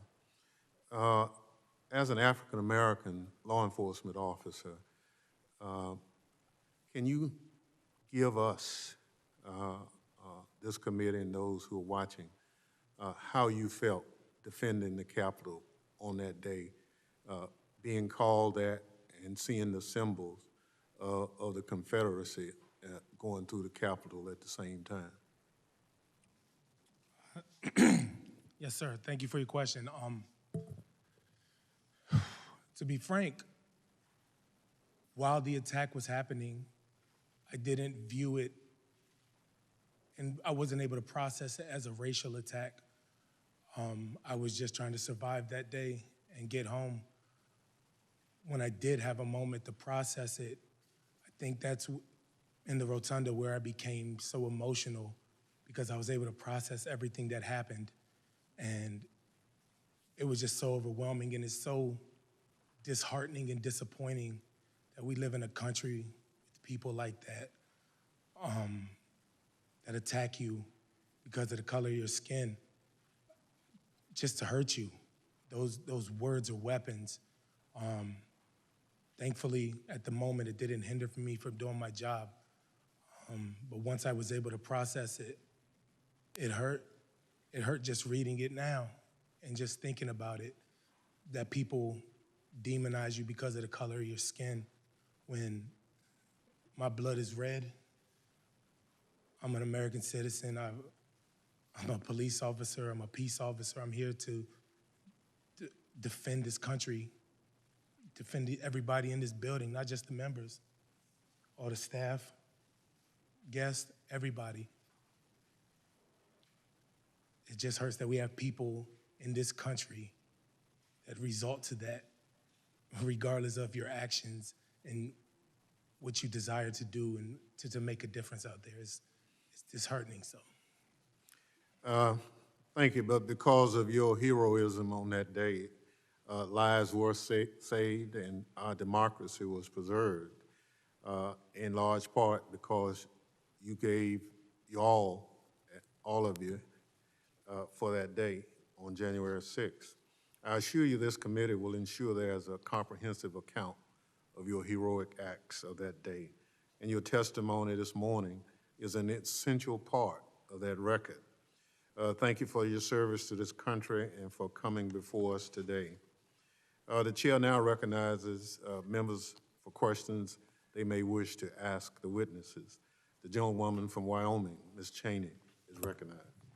Thank you very much, Mr. Chairman. And again, thank you to all of our witnesses for your heroism and your bravery that day, and also for being here today and telling your story. And I certainly join the chairman and every member of this committee in our commitment to making sure we get to the truth and that those who did this are accountable. Officer Gonell, I'd like to ask you, you described in your testimony that you said it was like a medieval battlefield, that what you were subjected to that day was something like a medieval battlefield. You said we fought hand to hand and inch by inch to prevent an invasion of the Capitol by a violent mob intent on subverting our democratic process. And is it the case that as you were fighting there, you were not aware that the Capitol had been breached elsewhere? I believe you said that you really thought you were the last line of defense. Is that right? That is correct. And so, Officer Gonell, when you think about that and share with us the vivid memory of the cruelty and the violence of the assault that day, and then you hear former President Trump say, quote, "It was a loving crowd. There was a lot of love in the crowd." How does that make you feel? It's upsetting. It's a pathetic excuse for his behavior for something that he himself helped to create, this monstrosity. I'm still recovering from those hugs and kisses that day that he claimed that so many rioters, terrorists, were assaulting us that day. If that was hugs and kisses, then we should all go to his house and do the same thing to him. To me, it's insulting, it's demoralizing, because everything that we did was to prevent everyone in the Capitol from getting hurt. And what he was doing, instead of sending the military, instead of sending the support or telling his people, his supporter, to stop this nonsense, he egged them to continue fighting. I was in the worst terrorists fighting alongside these officers. And all of them were telling us, Trump sent us. Nobody else, there was nobody else. It was not Antifa, it was not Black Lives Matter, it was not the FBI, it was his supporter that he sent them over to the Capitol that day. And he could have done a lot of things. One of them was to tell them to stop. He talks about sacrifices. Well, not the only thing that he has sacrificed is the institutions of the country and the country itself, only for his ego, because he wants to continue. He wants the job, but he doesn't want to do the job. And that's a shame on him and himself. Thank you. Officer Fanone, you talked in your testimony about the fact that the line that day was the seat of American democracy, was the seat of our government. Can you talk about, as you think now about what was under threat? First of all, did you know it? Did you have a sense at the time as you were going through the battle before the horrific violence happened to you of the the nature of the gravity of the threat that we were facing, that the line was in fact the seat of American democracy? Well, my response that day really was based off of my obligation as a police officer to not only protect the lives of the members of Congress and their staff, but also to my fellow officers. The politics of that day really didn't play into my response at all. Thank you. Officer Hodges, in your testimony, you talk about when you were at the Ellipse, and you mentioned the significant number of men dressed in tactical gear attending the gathering, wearing ballistic vests, helmet, goggles. When you saw that, was that something that you had anticipated at all? And could you just tell us more about that crowd there at the Ellipse, the extent to which you saw people who clearly were in military or paramilitary garb? It was absolutely a source of concern. Like I said, they had outer carrier vests designed to carry ballistic shielding, helmets, goggles, face masks, backpacks filled with unknown objects. And I couldn't get a count, and we couldn't stop and search everyone. But so I don't know how many there were, but I know that it was obviously a concern of mine. Thank you very much. And then finally, Officer Dunn, you mentioned the text message that you received, and you expressed some surprise. You mentioned that you had not seen any intelligence that would have led you to believe that we should expect that kind of violence. Could you elaborate on that a little bit? Yes, ma'am. So we were expecting civil disobedience as we do at the Capitol. At least that was what was relayed to us. A couple of arrests, name calling, unfriendly people, but nowhere near the level of violence or even close to it like that we experienced. When I received the text message, it made the hairs on my neck rise. But since our chain of command had not told us to prepare for any of these levels of violence, I was just like, okay, whatever. Like, I've been here, I start year 14 in November, and we've dealt with hundreds of protests where people get arrested, and peaceful First Amendment protests. Everybody has the right to protest. That's okay, do what you do, and we'll arrest you if you break the law, and we'll go home later that night. It was a lot different than that, but I was not alerted to the level of violence. Like, the text messages I got foreshadowed that, looking back, but no, I was not. We were not prepared for what we faced that day. Thank you. And Mr. Chairman, without objection, I'd like to ask unanimous consent if we could enter that complete text message into the record. Without objection. Thank So you. ordered. And again, I would just like to express my deep gratitude for what you all did to save us. It won't be forgotten, and we will get to the bottom of this. Thank you very much. With that, I yield back. Gentlelady yields back. Chair recognizes the gentlewoman from California, Ms. Lofgren. Thank you, Mr. Chairman. And thanks to each one of you and your colleagues for what you did. I was on the floor of the House helping to defend the voters of Arizona to a challenge to their electors while you were out trying to keep a violent mob from invading the Capitol. So I really do want to thank you for your tremendous courage and stamina and heroism, not just for myself. I chair the House Administration Committee, and I know how many others work in this Capitol, not only the staff to the members of Congress, but the food service workers who were present and clerical staff. You saved them as well, and so they also owe you a debt of gratitude. I do realize that ultimately the rioters breached the Capitol, but the time that you kept them out really made a tremendous difference. You saved the day, you saved the Constitution, and it made a tremendous difference for our country. And Officer Dunn, I did hear you about the need for additional help, and I want to pledge to you that we will work with the Capitol Police to make sure that the resources, the mental health unit has the resources that officers need. I'll make that pledge to you right now. I would like to ask Sergeant Gonell, not everyone knew that you were fighting in the hallway near the lower West Terrace on January 6th. Can you tell me what you went through on that hallway? And then while you were there, Metropolitan Police arrived to help you out. What difference did that make? Sure, ma'am. Before I start, by no means am I suggesting that we will go to his house. I mean, I apologize for my outburst. After we retreated to the lower West Terrace entrance, it was rough. It was terrible.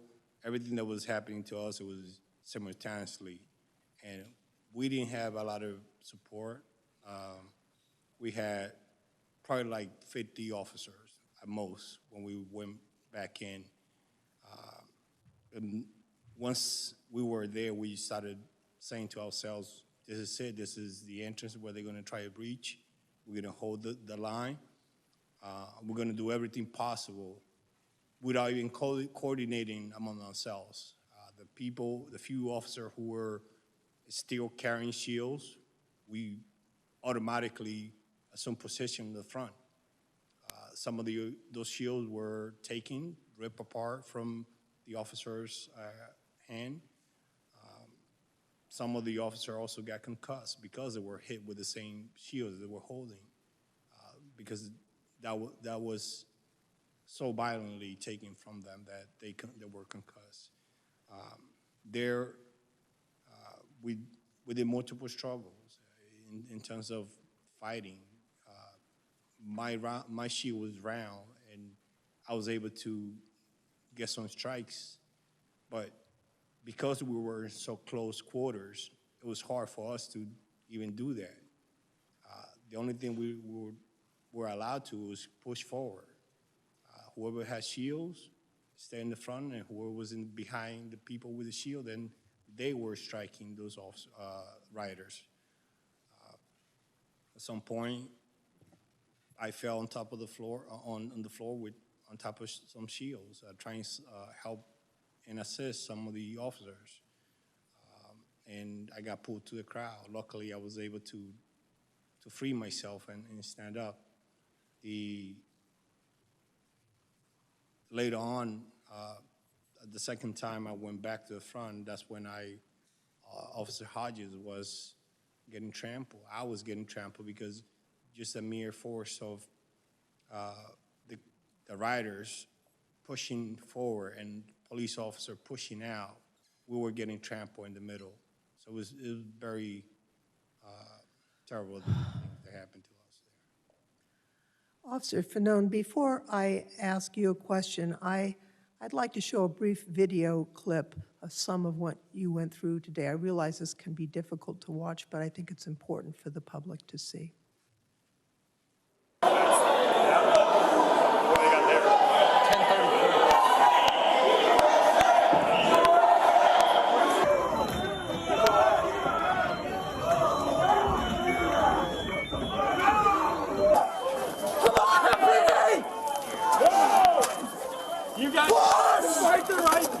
Yeah, come on. Push! Try it.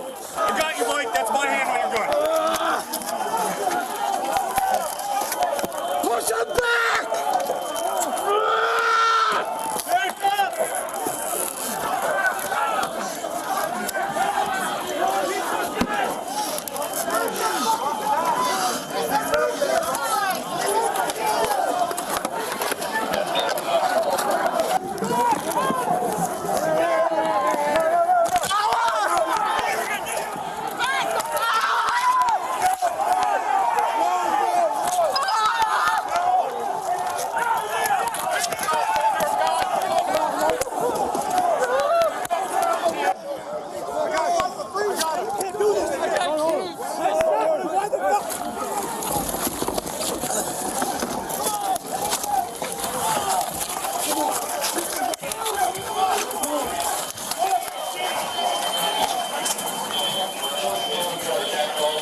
We need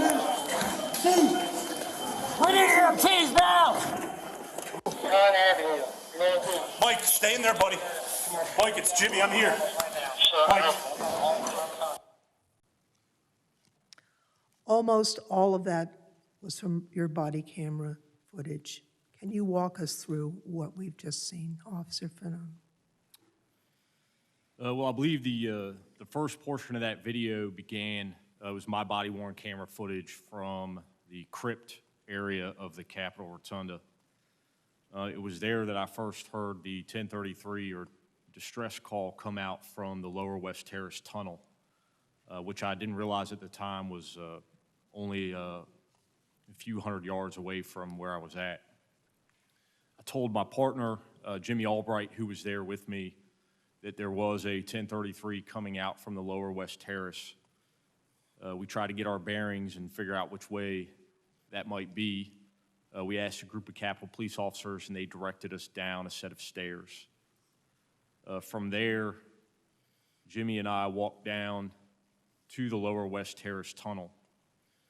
The first thing I remember was seeing a buddy of mine, Sergeant Bill Bogner, who's a administrative sergeant. He used to work in my district. Now he works over at the academy. And he was unable to see. He had been sprayed in the face with bear mace. And I went up to him and told him, hey, it's Fanone. I remember he stretched out his hand to shake mine. And that's when he told me that the guys that were just beyond that set of double doors had been fighting there for, I believe he said about 30 minutes. I don't think he realized what time it was because they'd been fighting since around 1 p.m. It was 3 o'clock. So those guys have been there fighting for 2 hours, unrelieved. I remember looking up through the set of double doors. There was glass panes, and you could see the CS gas, like white powder, still lingering in the air. It was at that point that I realized I probably should have brought my gas mask. So I went through the double doors, and I saw Ramey Kyle, who's at the time a commander with our Criminal Investigations Division, overseeing all the detectives units. Like many other officers, sergeants, lieutenants, captains that day, he self-deployed and found himself commanding a group of about 30 or 40 officers there in the Lower West Terrace tunnel.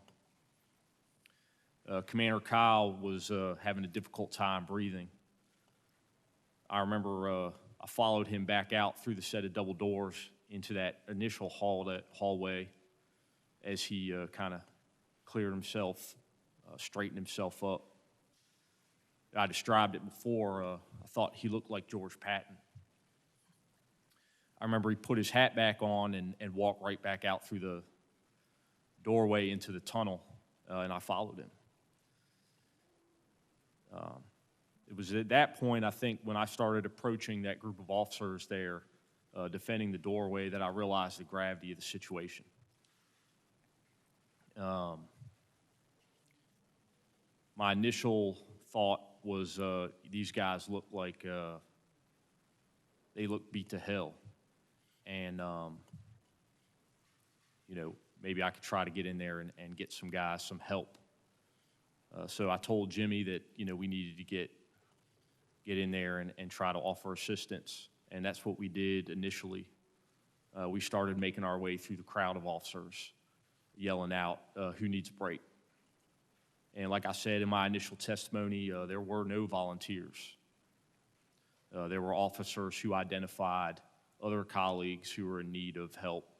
And I remember somebody yelling out, this guy needs help, and handed me that officer. I handed him off to Jimmy and told him to get him to the back.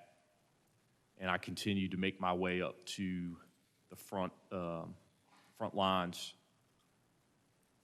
Once I got up there, it was the first time I really came face to face with these terrorists. They were dressed in, you know, clothing adorned with political slogans, "Make America Great Again," Donald Trump 2020, things of that nature. They were wearing military-style clothing, Kevlar vests, Kevlar helmets. Many of them had gas masks, and quite a few had shields, which they had taken away from law enforcement officers. And they were using them to beat us at the front line. The first thing I told them was, hey man, we got to get these doors closed. We got injured officers in here. And that really seemed to piss those guys off. They became incredibly violent, and that's when that surge that you watched in some of the video began. And you had a large group at the mouth of that tunnel entrance trying to push their way through the officers who were fighting to defend it. I believe had they done so, or had they accomplished that, they would have trampled us to death. Most certainly, you would have had police officers killed. I fought there at the front for some time. I was yelling out, you know, trying to inspire some of the other officers that were up there that were tired, telling them to dig in and push. And we started to make some progress. We pushed those guys out of the tunnel, out through the initial threshold. And I remember thinking to myself, man, it's good to get some fresh air. It was at that point that I was pulled off the line. That initial period of time where I was pulled, you know, off that line was kind of a blur. I just remember getting violently assaulted from every direction, and eventually found myself out probably about 250, maybe 300 feet away from the mouth of the tunnel where the other officers were at. And I knew I was up shit creek without a paddle. I was trying to push guys off of me, create some space. All the while, I recognized the fact that there were individuals that were trying to grab a hold of my gun. I remember one of them distinctly lunging at me time and time again, trying to grab my gun. And I heard people in the crowd yelling, "Get his gun, kill him with his own gun," and words to that effect. I thought about using my weapon. I believe that there were individuals in the crowd whose intentions were to kill me. And I came to that conclusion because of the fact that separated from these other officers who were only trying to defend the Capitol, I no longer posed any type of threat, nor was I an impediment to them, you know, going inside of the building. But yet they tortured me. They beat me. I was struck with a taser device at the base of my skull numerous times. And they continued to do so until I yelled out that I have kids. And I said that hoping to appeal to some of those individuals' humanity. And fortunately, a few did step in and intervene on my behalf. They did assist me back towards the mouth of the tunnel entrance, and other officers were then able to rescue me and pull me back inside. But at that point, I was unconscious. And based off the body-worn camera footage, it's believed that I was unconscious for approximately 4 minutes. Thank you, officer, and thanks to each one of you. Our country is lucky, really blessed, that you are as patriotic and brave as you are. I yield back, Mr. Chairman. Young lady yields back. Chair recognizes the gentleman from Illinois, Mr. Kinzinger, for however long he chooses. Thank you, Mr. Chairman, and thank you to my colleagues on the committee. Thank you to our witnesses. I never expected today to be quite as emotional for me as it has been. I've talked to a number of you and gotten to know you. I think it's important to tell you right now, though, you guys may, individually feel a little broken. You guys all talk about the effects you have to deal with, and, you talk about the impact of that day. But you guys won. You guys held. Democracies are not defined by our bad days. We're defined by how we come back from bad days, how we take accountability for that. And for all the overheated rhetoric surrounding this committee, our mission is very simple. It's to find the truth, and it's to ensure accountability. Like most Americans, I'm frustrated that 6 months after a deadly insurrection breached the United States Capitol for several hours on live television, we still don't know exactly what happened. Why? Because many in my party have treated this as just another partisan fight. It's toxic, and it's a disservice to the officers and their families, to the staff and the employees on the Capitol complex, to the American people who deserve the truth, and to those generations before us who went to war to defend self-governance, because self-governance is at stake. And it's why I agreed to serve on this committee. I want to know what happened that day, but more importantly, I want all Americans to be able to trust the work this committee does and get the facts out there free of conspiracy. This cannot continue to be a partisan fight. I'm a Republican, I'm a conservative. But in order to heal from the damage caused that day, we need to call out the facts. It's time to stop the outrage and the conspiracies that fuel the violence and division in this country, and most importantly, we need to reject those that promote it. As a country, it's time to learn from our past mistakes, rebuild stronger so this never happens again, and then we can move onward.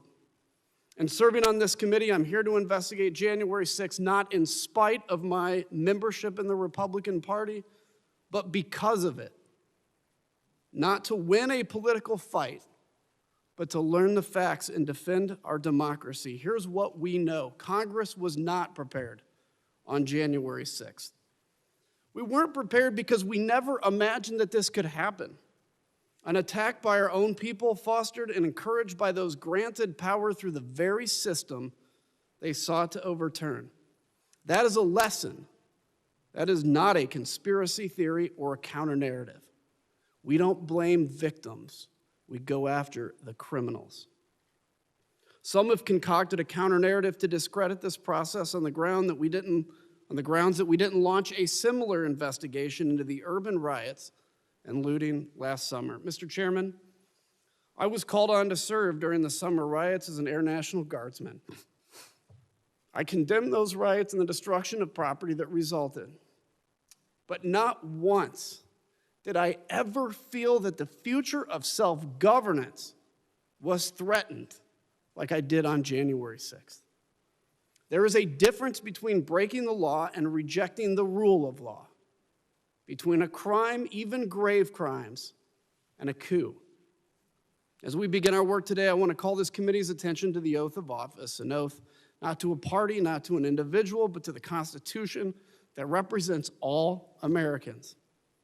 Everyone in elected office knows how hard it can be sometimes to keep that oath, to preserve, protect, and defend the Constitution of the United States in the forefront of our minds, what with the political pressures and re-elections always around the corner.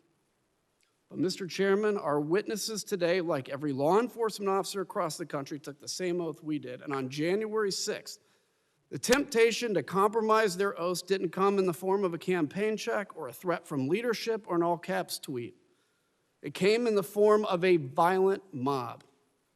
While we on this dais were whisked away from the danger, heroes like those here stood their post before it and paid the price.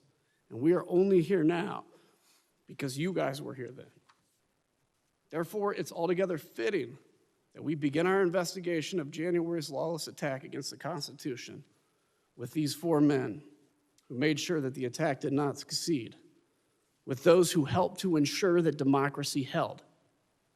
And I think it's important to remember that you are 4 with stories, but there are hundreds with stories as well that you represent where you sit. Officer Fanone, I know your passion is to make sure that DC Metro gets the credit it's due. And I thank you for I know that you represent the hundreds of officers, like Officer Hodges, that responded to that call. What I want to ask, does this feel like old history to any of the 4 of you? Sometimes I get, we hear out there, it's time to move on, right? It's been 6 whole months, time to move on. Does this feel like old history and time to move on? You can just say yes or no. No, sir. Nope. There can be no moving on without accountability. There can be no healing until we make sure this can't happen again. I echo that. How do you move on without correcting what happened? Let me ask you all, one of the narratives out there, and Officer Fanone, it triggered something in your testimony when you said it. So there's been this idea that this was not an armed insurrection, and as if somehow that is justification for what happened. We know the hugs and kisses. We know it was BLM and Antifa, right? Of course, then you would, I'm sure, want to investigate that if that's the case. Now we've heard maybe the FBI actually started this, but one of the ones that has always held was that this was not an armed insurrection. Officer Dunn, you mentioned that those that stormed the Capitol were very well organized and trained, and let me ask you, and I'll ask actually to all 4 of you, and Officer Hodges, I know this was part of your job initially before you responded to the Capitol. If in the middle of all that melee, you see somebody with a gun in that crowd, would you be able to go out, apprehend, arrest them, read them their rights, and go through that process? Or was the mission at the moment survival and defense of the Capitol? So I'm asking, is it possible that people maybe had guns? And we've seen that actually there were. But this idea that, well, people weren't arrested with guns, at the time it was raw survival. I'll start with, we can just start on the left. Let me ask you, what's your response to that? For those people who continue to downplay this violent attack on our democracy and our officers, I suggest them to look at the videos and the footage right now, because common things were used as weapons, like a baseball bat, a hockey stick, a rebar, a flagpole, including the American flag, pepper spray, bear spray. So you name it. You have all these items and things that were thrown at us and attack and used to attack us. Those are weapons. No matter if it is a pen, the way they were using these items, it was to hurt officers. It was to hurt police officers. Their intent was not to say, hey, let me go and find the Republicans or the Democrats in there or the independents. It was every single body that was here in this building, in the Capitol, that their intent was to get them out and hurt them. It would have been a much different outcome had we not stopped them, especially at the lower West Terrace entrance. Even though at that time, we didn't know that there were other breaches in the Capitol. Our intent was to stop whoever was trying to come in through that door. And those weapons that were used, those were common items. The way they were using it was as weapons. Let me ask too, in kind of my final moments. Sergeant Gonell, Officer Hodges, you were Virginia Guardsman, I believe, fellow Guardsman. Yes, sir. At any time in your service in the military, as you know, I'm an Air Guardsman. And Sergeant Gonell, you specifically mentioned your time in Iraq. At any time in your military service, did you change how you defended the person to your left or right, or how you trained with them based on their political affiliation? No, whether not at all. it was in war or anything? No. No, sir. My the way I view it at that time, it was I'm an American, and the person right next to me is an American, and I would do everything possibly for me to defend him and the country at that time. You guys did that? You guys did that in the blue. Yes, sir. And I want to say that is the mission of this committee. We may have our deep differences on other policy issues, but we are all Americans today. And we thank you for holding that line. Congressman, if I may respond to Congressman, when you asked about the armed part, when the officers, assumed officers, showed me their what appeared to be a police badge, I don't know too many police officers, and this is just me being a police officer for 13 years, that carry their badge and don't carry a gun with them. So we look on their hips, you see a print. I didn't see that it was a gun, but a reasonable police officer would believe that that's a gun on their hip. And just to quickly be specific, a print is basically what looks like the outline of a gun. That's correct. Thank you, Mr. Chairman, and thank you, witnesses. Thank you. Gentleman yields back. Chair recognizes the gentleman from California, Mr. Schiff. Thank you, Mr. Chairman. I was on the House floor from the beginning of the joint session until the attack and evacuation by the Capitol Police, and I want to thank you. I'm convinced that one of the lives you saved that day might very well have been my own. We are all greatly in your debt. You are all heroes. Sergeant Gonell, Representative Lofgren asked you about your experience, and I won't ask you to repeat that. I would like the public to see from your perspective some video, if you're comfortable with my showing it. Yeah, that's fine. If the clerk could roll the video, please. You're gonna die tonight! Do you know how to lock them together? Here, like this. Arms through these shields. You know how to put your arm? Do we have a hard platoon guy here? You! Show them how to lock the shields together and hold the shields. We need an avenue of escape, so wait to lock this one in. Go ahead.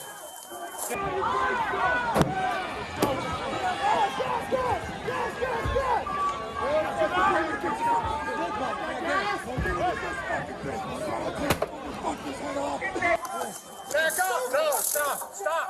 Stop! Stop!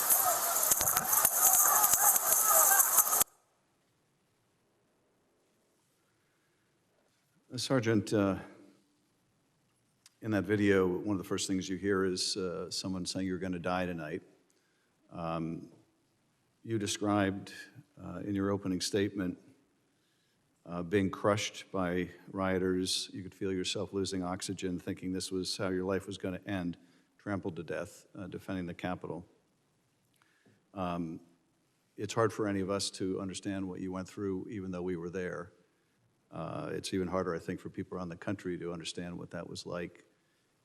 Can you tell us what you were thinking when you were losing oxygen and thought that might be the end? My rationale there, and the way I was thinking, is like, we can't let these people in, no matter what, even if it costs my life. That had bloody hand that you saw, that's me in there. And both my hands were bleeding bad. And at no point in time did I stop to consider stop, because the attacks were so relentless that all we had to do is, I was thinking was, I need to survive this, if possible, but I'm willing to sacrifice myself to prevent this, the attackers from coming in. I swore an oath and to protect the public, the member of Congress, and the United States Constitution and whatnot. And that's what I was doing that day, regardless of my personal safety, along with everybody else that was there that day. They were calling us traitors, even though they were the one committing the treasonous act that day. It is devastating and demoralizing for people, whoever party is, to call this attack and continue to minimize it like nothing happened. It was an attempted coup that was happening at the Capitol that day. And if it had been another country, the U.S. would have sent help. And people need to understand the severity of and the magnitude of the event that was happening that day. We were all fighting for our lives to give you guys a chance to go home to your family, to escape.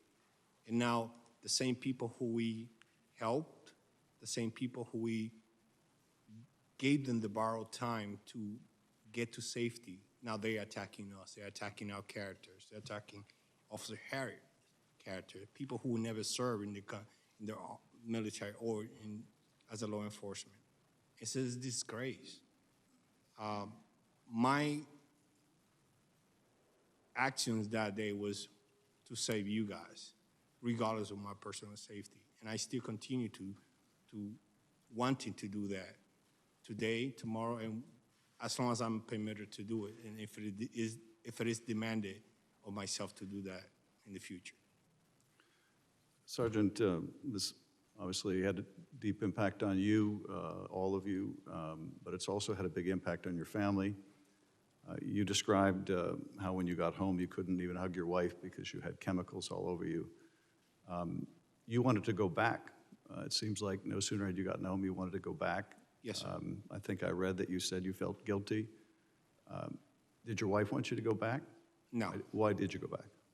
And what was your conversation with her about that? After I took a shower, I spent about 10 minutes hugging her and my son. I told her I gotta get some sleep because I gotta go back to work. And she told me, no, you're not. You hurt. I said, no, I'm still able to continue to carry out my duties.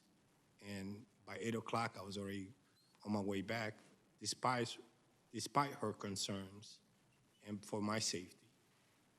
My sense of duty for the country, for the Constitution, at that time was bigger than even my love for my wife and my son.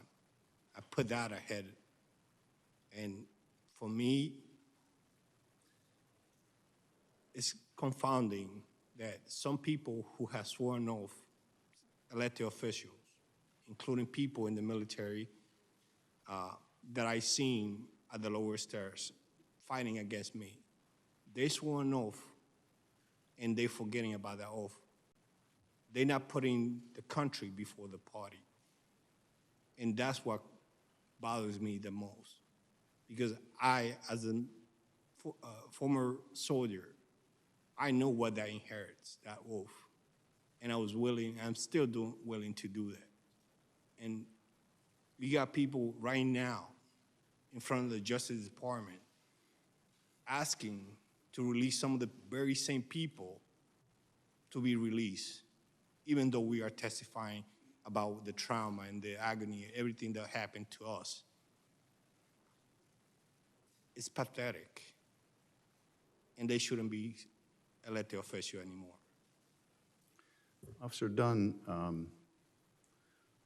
you described talking to your fellow black officer about what you went through and experiencing those racial epithets.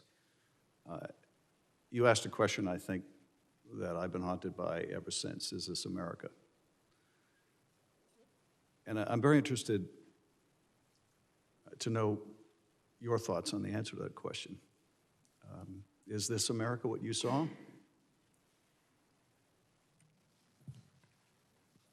Well, thank you for your question.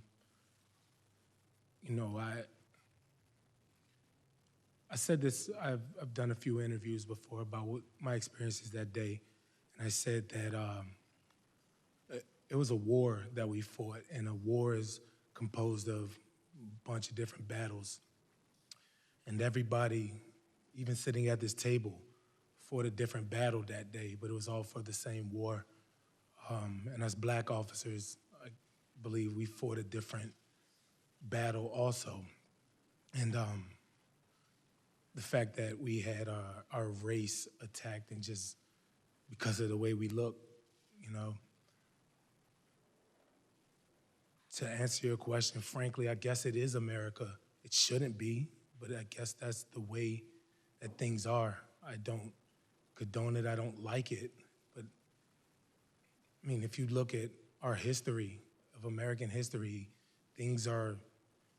countries existed because they won a war, or colonies and state lines and boundaries exist because of violence and wars. Like, so I guess it sounds silly, but I guess it is American, and but it's not the side of America that I like. It's not the side of that any of us here represent. We represent the good side of America, the people that actually believe in decency and human decency, and we appeal to just the good in people. That's what we want to see, whether we disagree with how they vote on a bill about infrastructure. Everybody wants the right thing, people to do okay.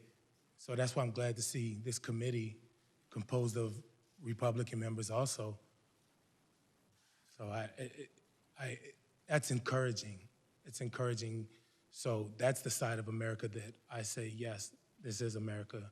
This is the side that I like and the side that I acknowledge. So. Officer, thank you. I believe in this country, and I believe in it because of people like you who understand what the flag means and what our Constitution means and risk their lives to defend it. I'd like to think, as Amanda Gorman so eloquently said, that we're not broken, we're just unfinished. Because if we're no longer committed to a peaceful transfer of power after our elections, if our side doesn't win, then God help us. If we deem elections illegitimate merely because they didn't go our way rather than trying to do better the next time, then God help us. And if we're so driven by bigotry and hate that we attack our fellow citizens as traitors, if they're born in another country or they don't look like us,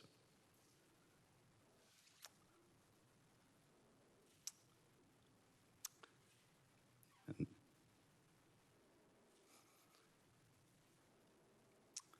God help us. But I have faith because of folks like you. And Adam, I didn't expect this would be quite so emotional either, but it must be an Adam thing today. But I'm so grateful to all of you. And with that, Mr. Chairman, I yield back. Gentleman yields back. Chair recognizes gentleman from California, Mr. Aguilar. Thank you, Mr. Chairman and members of the committee. Gentlemen, like my colleagues, I want to extend my gratitude and appreciation for your service on January 6th, and since then, what you've had to go through. I was on the House floor like my colleagues on the 6th when I was told that a violent mob had breached the Capitol. And it's because of your service, it's because of you and your colleagues that we're here today, because you were literally the last line of physical defense, laying your life on the line for democracy. My time will be limited, so I'll be asking questions of Officer Hodges and Sergeant Gonell, primarily about the weapons that you observed and how they were used. Officer Hodges, you were in a unique position because you were down Constitution. You were closer to the White House to start, as you indicated in your testimony.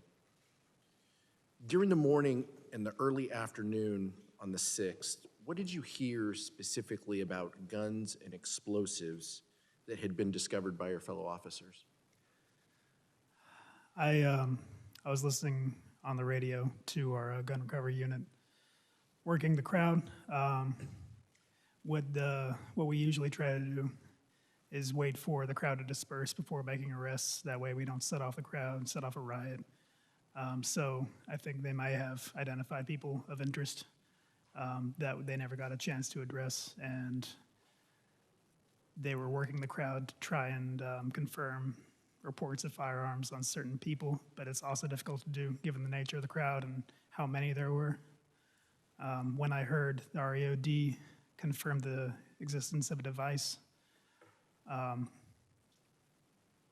there was only one thing it could be, explosives.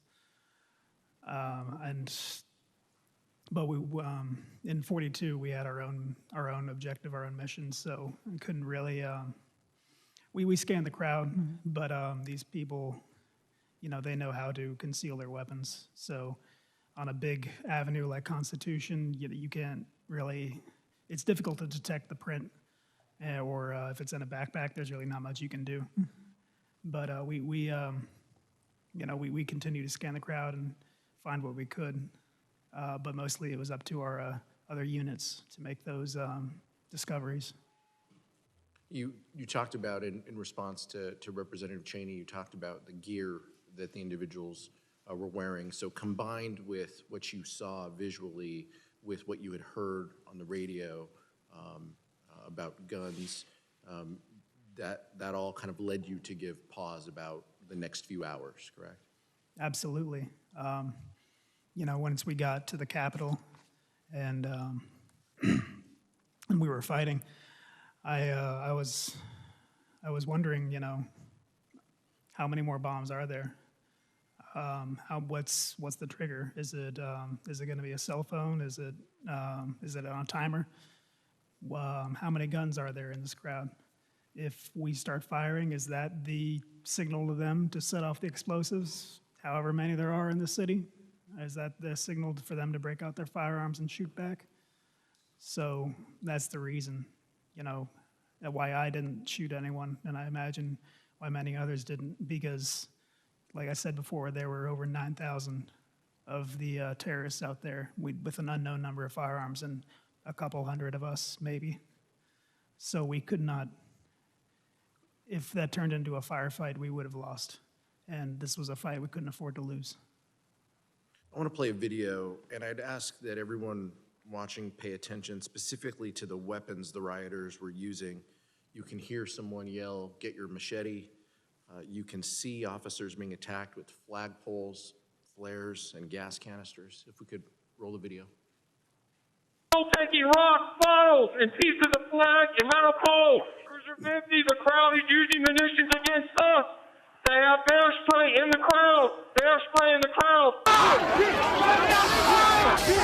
Let's go, Rapio, we get him.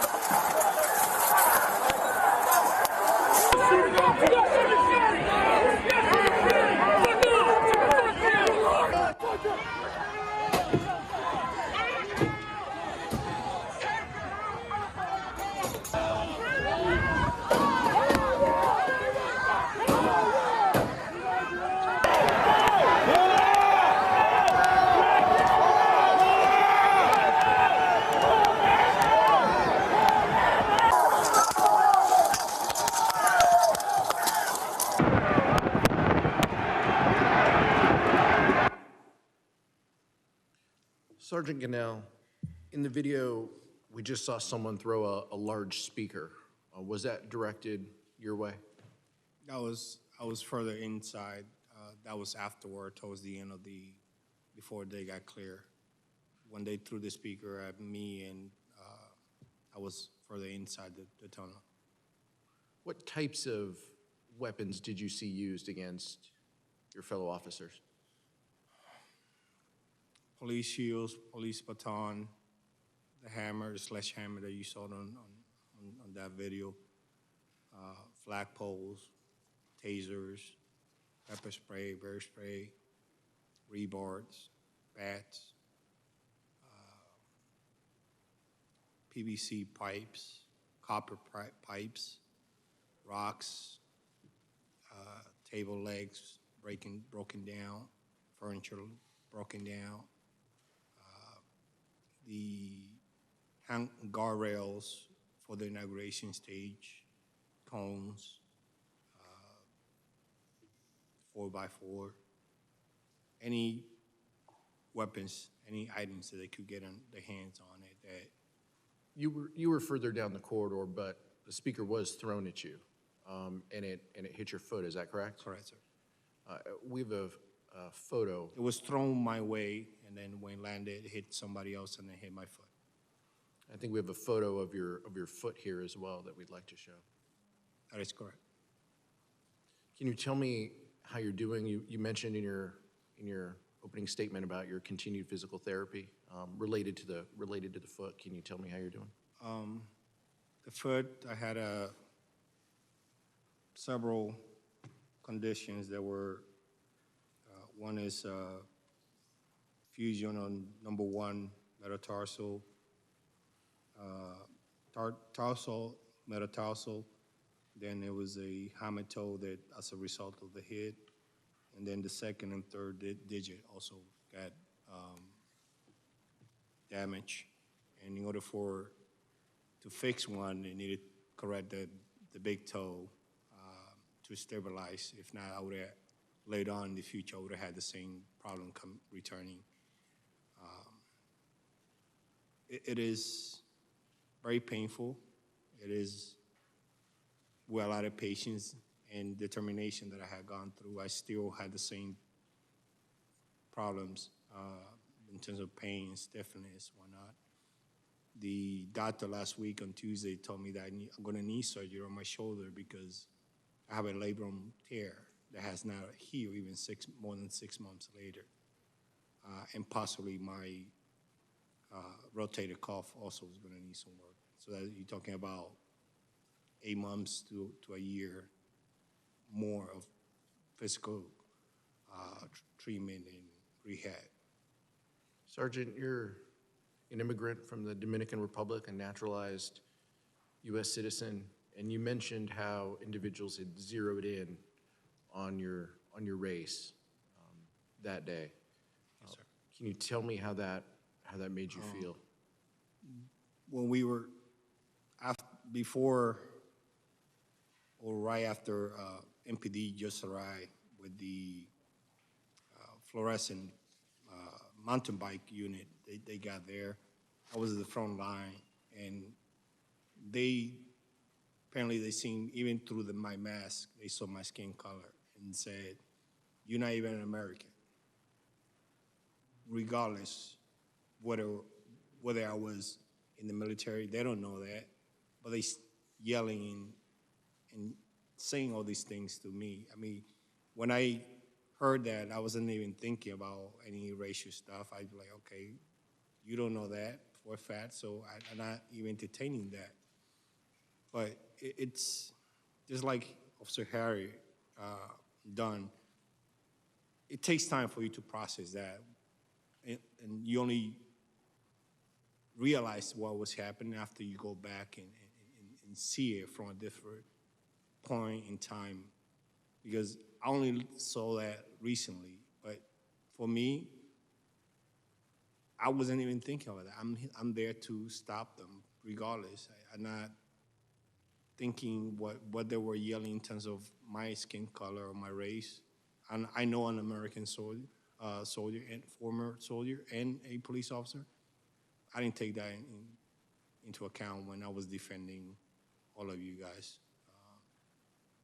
Officer Hodges, you characterized the attack on the Capitol as a white nationalist insurrection. Can you describe what you saw that led you to label the attack that way? The crowd was overwhelmingly white males, usually a little bit older, middle-aged, older, but some younger. I think out of the entire time I was there, I saw just 2 women and 2 Asian males. Everyone else was white males.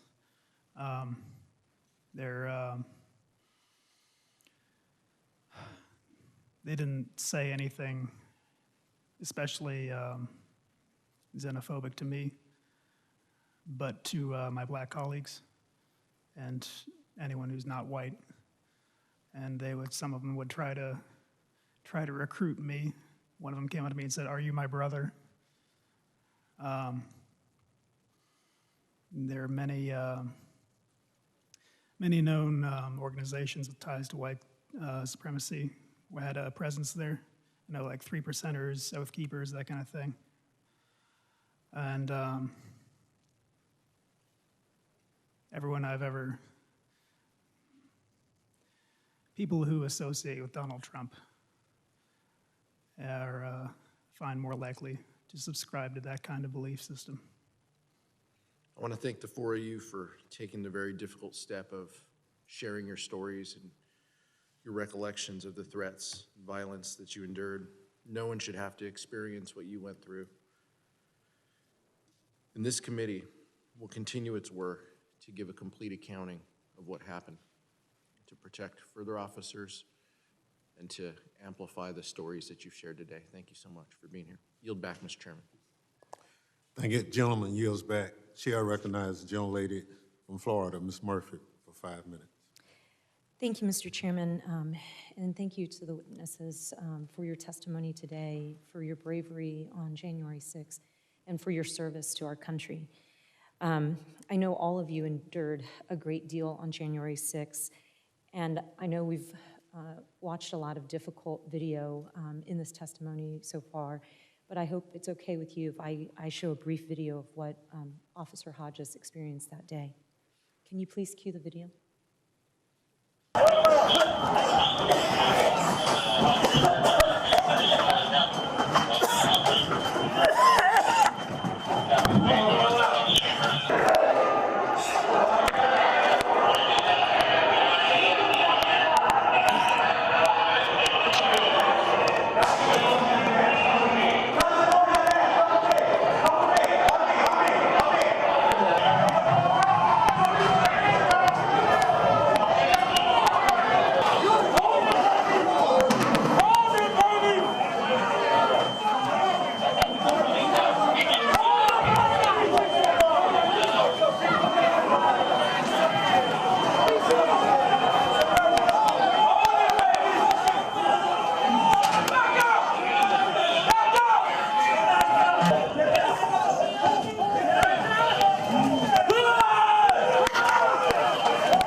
Officer Hodges, I know that must have been difficult to watch, but I really think it's important for the American people to see that, because that's the beginning of the kind of accountability that this committee is committed to in order for us to do what you said moving forward as a country.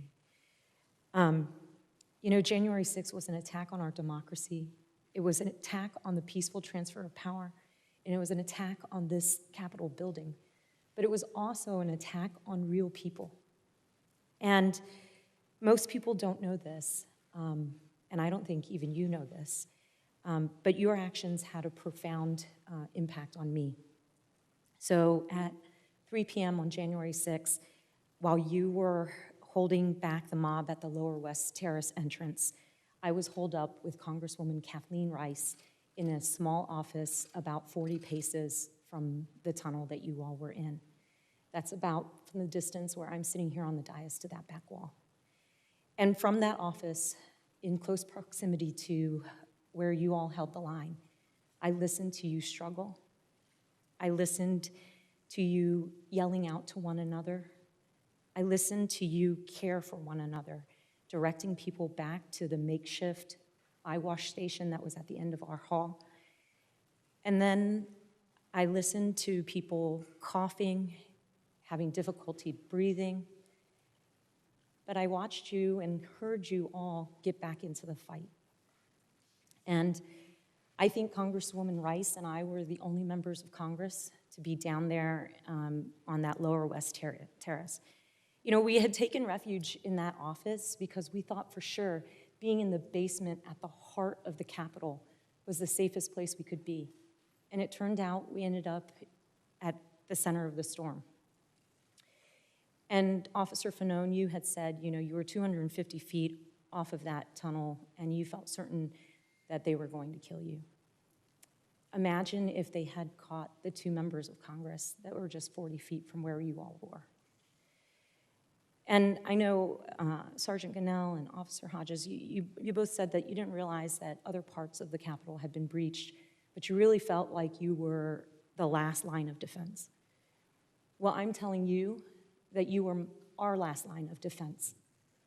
And during the exact period of time, Officer Hodges, in that video where you were sacrificing your body to hold that door, it gave Congresswoman Rice and I and the Capitol Police officers who had been sent to extract us the freedom of movement on that hallway to escape down the other end of that hallway. And I shudder to think about what would have happened had you not held that line. You know, I have 2 young children. I have a 10-year-old son and a 7-year-old daughter. And they're the light of my life.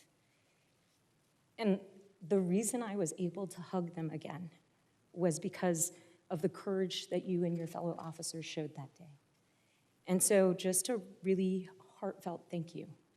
I think it's important for everybody, though, to remember that the main reason rioters didn't harm any members of Congress was because they didn't encounter any members of Congress.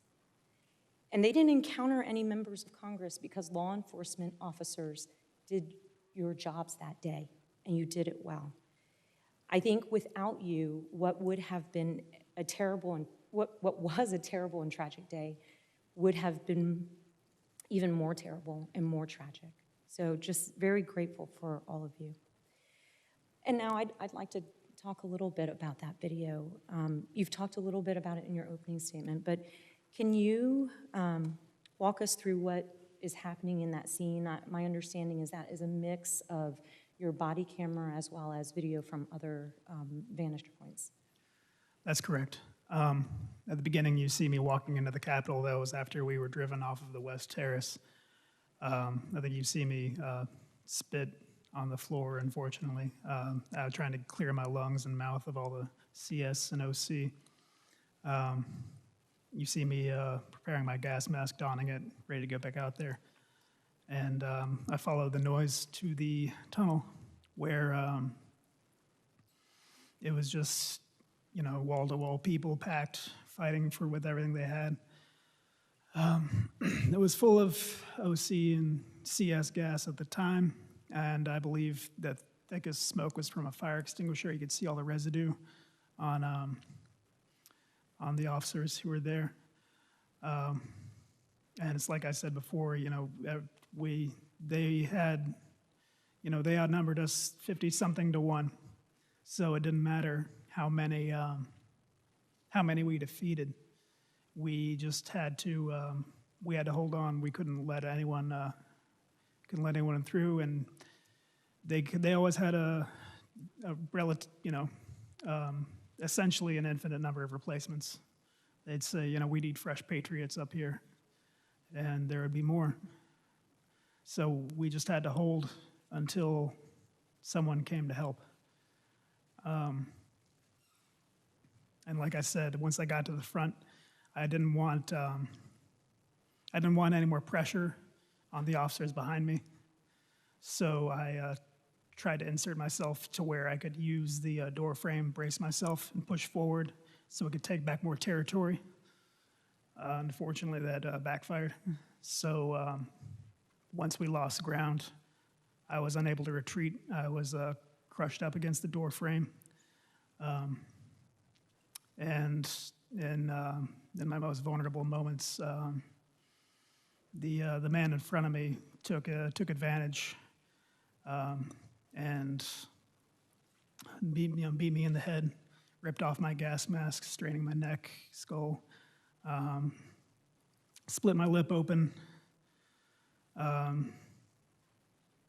just everything he could. And at that point, I recognized that if I stayed there, then I was gonna, pass out from lack of oxygen or get dragged out into the crowd and end up like Fanone.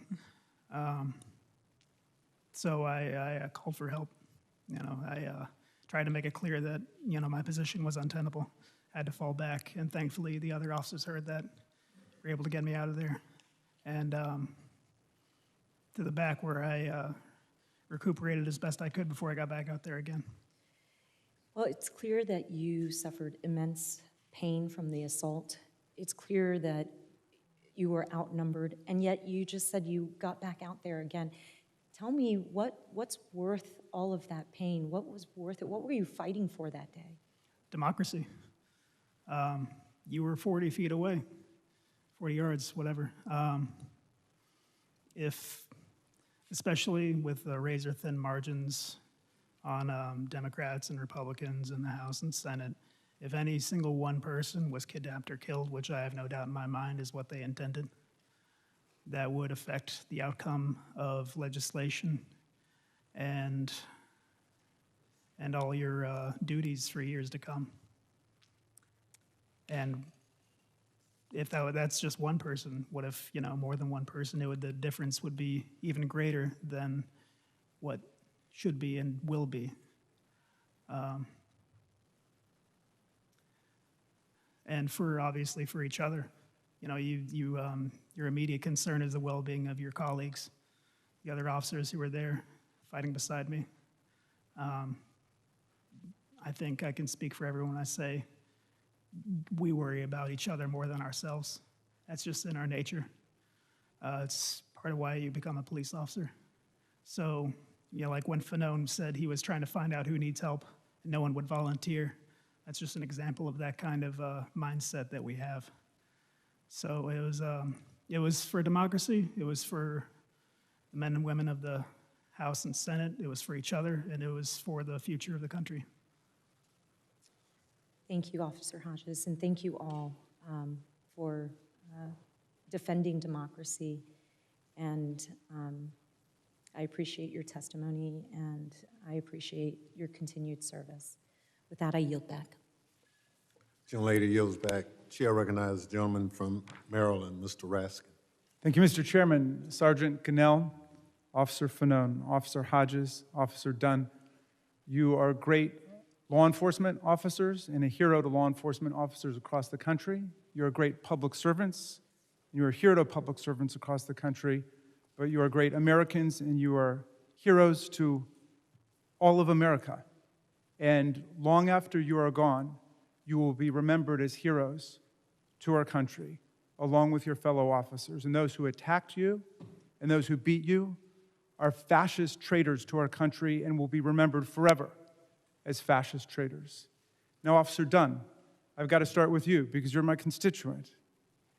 And you are the pride of Maryland today because of the way you stood up for the Capitol and for the Congress and for our democracy. But you said something fascinating in your testimony. You said you've never seen anybody physically assault a single officer before in your 13 years on the force, much less thousands and thousands of people attacking hundreds of officers. So how did you experience that when it first happened? So with regards to the never seen, I've seen videos of officers being attacked and people resisting arrest, but to clarify, it's never been the assaults on the scales that we have seen like that before. I just wanted to clarify that. Can you repeat your question? Well, actually, it leads to my next one, actually. You made a really interesting point. You said you'd seen protests for many, many years. You'd seen even civil disobedience for many years. There's an effort today to portray the events of January 6th like some kind of resurrection of Dr. King's March on Washington in 1963. And I've seen a lot of protests here too. I've seen the March for Our Lives that the young people did about gun violence. I see people marching for DC statehood arguing for their rights to representation in Congress, and I've seen civil disobedience. But was this like any of those rallies or marches or demonstrations you'd ever seen? And if not, what was different about it? So while the marches that the protests that you specifically talked about, I'll go a step further and talk about the ones that had the potential to be not so peaceful. You had the Million Man March rally, the 20th anniversary of it. There was a lot of opposition to that. You had the Klan that came up here. You had people that were pro-guns that wanted to come up here. So all of those had the potential to be very violent and, frankly, quite deadly, but they did not. This wasn't the first time that, if I can just use this quote, that the MAGA people came up here to the Capitol before. They were in D.C. before. There were some skirmishes, but it was never the attempt to overthrow democracy. They came up, I think this was maybe their second or third time that they had come up on January 6th. And even then, as belligerent as they were, it didn't account to this violence. So the only difference that I see in that is that they had marching orders, so to say. When people feel emboldened by people in power, they assume that they're right. Like one of the scariest things about January 6th is that the people that were there, even to this day, think that they were right. They think that they were right, and that makes for a scary recipe for the future of this country.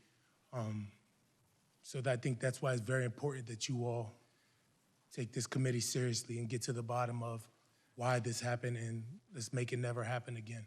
Thank you. Officer Fanone, I think you've given our committee our marching orders today, which is to hold the line. You held the line, and now we've got to hold the line. So I want to thank you for that. If we show a fraction of the courage and the valor that you all demonstrated on January 6th, then we will hold the line in this committee. But I want to ask you about holding the line. I want to go back to this question of weapons so we can clear this up, because there are still some people who are saying that the insurrectionists were unarmed. And I wonder what your reaction is to that, because we've heard about, well, first of all, rampant baseball bats, lead pipes, Confederate battle flags, and so on. And what about the question of firearms? So what is your reaction generally to this proposition that they weren't armed? First and foremost, I would say that the implements that you just described are most certainly weapons. With regards to firearms, I know that in the days immediately before the January 6th insurrection and January 6th itself, firearms were recovered by law enforcement from individuals in Washington, D.C. Who were believed to have been participants, or at least those who were planning to participate in the January 6th insurrection. And yes, those were firearms, handguns, and such. But forgive me for these questions, but I've got to ask you, apparently in some nether regions of the internet, it's being said that you, Officer Fanone, maybe were mistaken for Antifa, and that's why you were nearly beaten to death that day and carried in the crowd. Is there any way you think you were mistaken for Antifa? Well, I was in full uniform. I was, like I said, wearing my uniform shirt adorned with the Metropolitan Police Department's patch. I had my badge on until somebody ripped it off my chest. I do not believe I was mistaken for a member of Antifa. You mentioned in your testimony that there's some people who would prefer that all of this go away, that we not have an investigation. Let's let bygones be bygones. But you seem pretty determined to get the country to focus on this. Why is that so important to you? Well, first and foremost, because of the actions of officers who responded there that day, specifically from my department, but also from the U.S. Capitol Police and some of the surrounding jurisdictions. downplaying the events of that day is also downplaying those officers' response. And like Sergeant Gonell said, some of the officers, part of the healing process from recovering from the traumatic events of that day is having the nation accept the fact that that day happened. Some people are saying that that as public servants, you all should not be speaking out, that cops, firefighters, teachers should just serve the public but should not speak out as citizens. What do you think about that, Officer Fanone? Well, I disagree. I've been outspoken throughout my career, never to this magnitude. As an undercover officer and a narcotics officer, I've preferred obscurity in the public eye. However, this event is something that we have not experienced in our lifetimes. Officer Hodges, I read your testimony carefully. I hope every American reads your testimony. But I noted that you referred to terrorists or terrorism 15 different times to describe the people who were assaulting officers, dragging them through the crowd, stealing their weapons, smashing them over the head, gouging eyes, and so on. However, some of our colleagues have been calling the violent insurrectionists not terrorists, but tourists. Why do you call the attackers terrorists, and what do you think about our colleagues who think we should call them tourists? Well, if that's what American tourists are like, I can see why foreign countries don't like American tourists.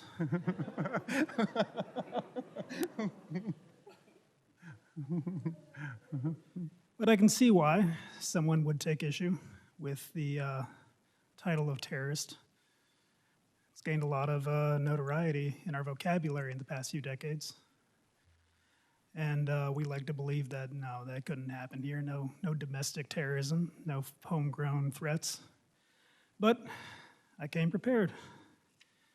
U.S. Code, Title 18, Part 1, Chapter 113, B as in Brown, Section 2331.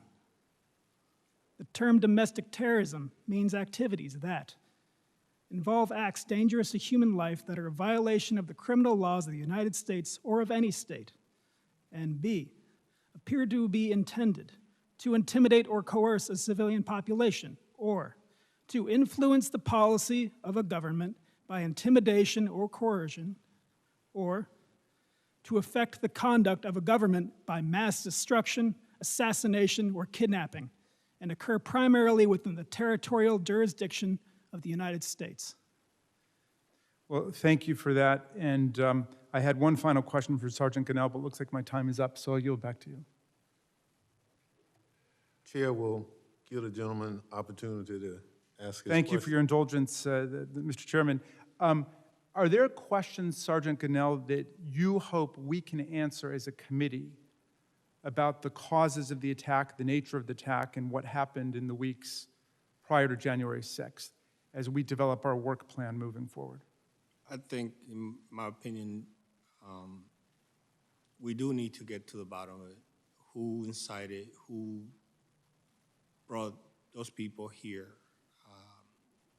why the people were made to believe that the process was rigged along those lines. But going back to what Hodges says, I had, in my 15 years of service, I had given thousands of, I had given tour to thousands of people at the Capitol as an officer, as a sergeant, and even in plain clothes uniform. At no point in time did I ever got attacked. I don't know why, how would you call an attack on police officer a tour? When you see me bleeding my hands, when you see other officers getting concussion, getting maimed, getting fingers shattered, I got gouged. It's undescribable. You're defending the undefensible. And it demoralized not just the rank and file, but the future future recruits that we are trying to get. So what do you think people considering becoming law enforcement officers think when they see elected leaders downplaying this? You know, why would I risk my life for them when they don't even care? They don't care what happened to the public. They don't care what happened to the officers. All they care is their job, their position. If they don't have the courage to put their job on the line because they want to feed some lies or not to feed somebody's ego or like for a tweet, that's not putting the country first. We are willing to risk our life, but at least make it worth it. We are trying, we do that regardless whether you are Republican, Democrat, Independent. We don't care. When there's a call, radio call, or dispatch sends a call, we don't ask, hey, by the way, before I treat you, before I take care of you, are you a Republican or Democrat or Independent? We don't. We just respond. And normally, and under any other circumstances, we just stay shut. We don't talk about politics. We don't talk about what happened to us. But this is bigger than that. You downplaying an event that happened to the country itself, to democracy, to the rule of law. You're talking about people who claim that they are pro-law enforcement, pro-police, pro-law and order. And then yet, when they have the chance and the opportunity to do something about it, to hold people accountable, you don't. You pass the bucket like nothing happened. And it's so devastating for recruiting. Yes, we need bodies right now, but this makes it harder, especially when trying to attract the talent that we need, people who are willing to risk their lives to protect you guys. Well, thank you very much, Sergeant Gonell. And Mr. Chairman, you know, the question was asked by Officer Dunn, is this America? I think these gentlemen embody the spirit of America, and we must do justice to their sacrifice in the work of our committee. I yield back. No question about it. Chair recognizes the young lady from Virginia, Ms. Luria. Thank you, Mr. Chair. And I want to say to the four officers here today that I'm grateful for your service, for you sharing your stories, for your willingness to speak to the members of this committee and to the American people about the horrific things that you experienced on January 6th, truly experienced in defense of our democracy. Sergeant Gonell, we talked earlier and you mentioned the many times that you took the oath, both to become a naturalized citizen, to join the Army, to serve as an officer of the Capitol Police Force. And Officer Hodges, you mentioned as well, as a National Guardsman and as a police officer. And you know, myself, something I can't share with you, the horrific experiences that you had that day. But all of us having taken that oath, and I took it when I was 17 and joined the Navy in over 2 decades, you know, Sergeant Gonell, when you mentioned and compared this earlier to the experiences that you had in Iraq, that in a war zone, you didn't feel like you felt that day. Can you share that with us in a little more detail, what was going through your head, your thoughts about what you had experienced defending our nation on foreign soil and then being here in the heart of our nation in our capital and being assaulted the way that you were? It is very disappointing in terms of like when you see, when I was at the Lower West Terrace, and I saw many officers fighting for their lives against people, rioters, our own citizens, turning against us, people who had the thin blue line on their chest, or another rider with a Marine hat that says veteran, or any other type of military paraphernalia or whatnot. And then they're accusing us of betraying the oath, but they the one betraying the oath. When I was in Iraq, the sense of camaraderie, it didn't matter whether you were white, black, Spanish, Middle Eastern. We all knew what we were fighting for. And my experience there was there were times that I was scared of going on convoys or doing my supply mission to local Iraqi population, because at any point we were possibly ambushed or getting shot at. We knew the risk. But here was simultaneously over and over, our own citizens, while they were attacking us, because we're defending the very institution that they are claiming that they're trying to save.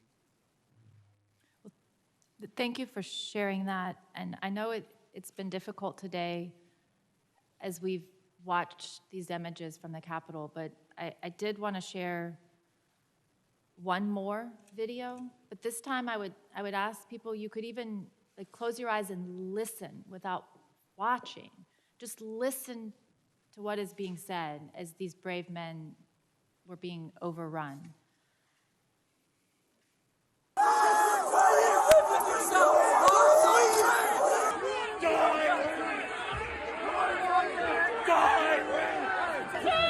You should be mad too! You're on the wrong side of freedom! You're on the wrong side!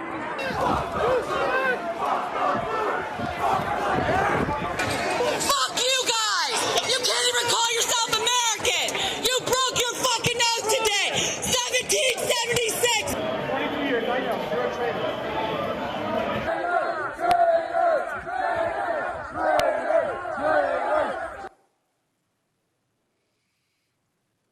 So, Officer Fanone, I wanted to turn to you.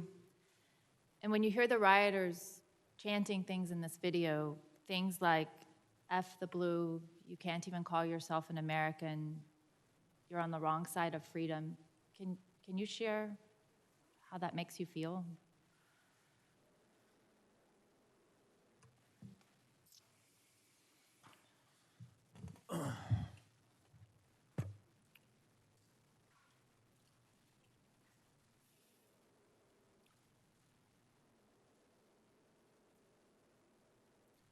Again, I think when my response that day, and at no point that day did I ever think about the politics of that crowd.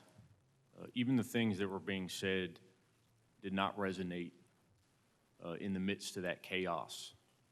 But what did resonate was the fact that thousands of Americans were attacking police officers who were simply there doing their job. And that they were there to disrupt members of Congress who were doing their job.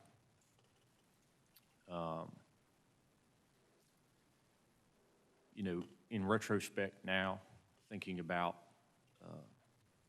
those events, the things that were said, it's disgraceful that members of our government, I believe, were responsible for inciting that behavior and then continue to propagate those statements.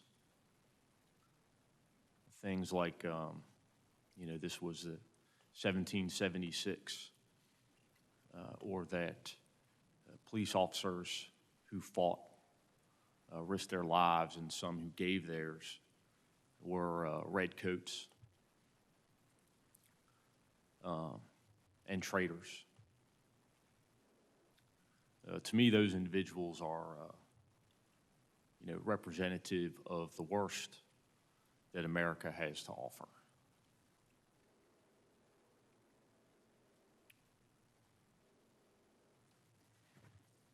Thank you.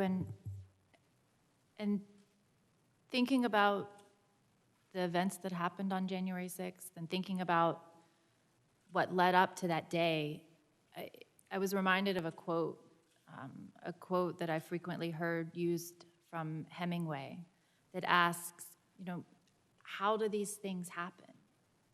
How do things like this happen? And that quote, it's very short. It just says, gradually and then suddenly. And I think that our founders understood that our republic was very fragile and it would be tested. And it was tested here on January 6th. You know, in 20 years, I don't want to look back on this moment and think that we saw these signs coming gradually, that these were signs that we ignored, that signs that people thought were just isolated incidents or signs of things that we thought could never happen. And I don't want to say to my daughter or Sergeant Gonell to your son or Officer Fanone to your 4 daughters, I don't want any of us to say that this happened gradually and then suddenly. And that some were just too worried about winning the next election to do something about it or too cowardly to seek the truth. So that's the task before this committee.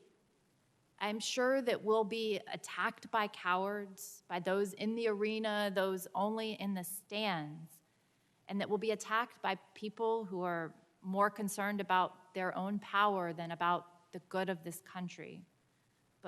But my oath, your oath, all of our oaths here today to protect and defend the Constitution against all enemies, foreign and domestic, will be our guiding light for this investigation. And as Officer Dunn said earlier, you said we can never again allow our democracy to be put in peril. So I will say that we will persevere, we will do what is right, and our nation is truly ever grateful to you who held that line. Your actions on January 6th could very well have been what saved our democracy, and we thank you.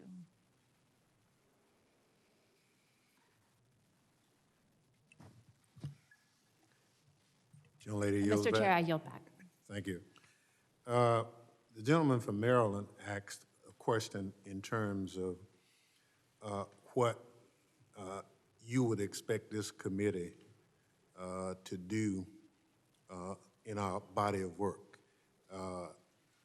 The Sergeant Gonell responded, but we didn't give the other 3 members an opportunity to kind of tell us, based on the last 202 days of your life, what would you task this committee in its body of work? What would you like to see us do? Officer Fanone, I'll start with you. Yes, sir. So while I understand that there have been investigations into the events of January 6th, my understanding is that those have addressed some of the micro-level concerns, that being the immediate security of the Capitol building itself, also the forced mobilization of officers that day, planning and preparation, and training and equipment concerns. A lot of, the events of January 6th and the days preceding, I guess it's interesting, and from a law enforcement perspective, as a police officer, a lot of these events happen in plain sight. We had violent political rhetoric. We had the organization of a rally whose title was Stop the Steal. And that rally occurred on January 6th, which I don't believe was a coincidence that on January 6th, members of Congress, you here in the room today, were charged with tallying the electoral votes and certifying the election of our president. And in the academy, we learn about time, place, and circumstance in investigating potential crimes and those who may have committed them. And so the time, the place, and the circumstances of that rally, that rhetoric, and those events, to me, leads in the direction of our president and other members, not only of Congress and the Senate, but that is what I am looking for, is an investigation into those actions and activities which may have resulted in the events of January 6th, and also whether or not there was collaboration between those members, their staff, and these terrorists. Thank you very much. Officer Hodges. I think Fanone hit the nail on the head there.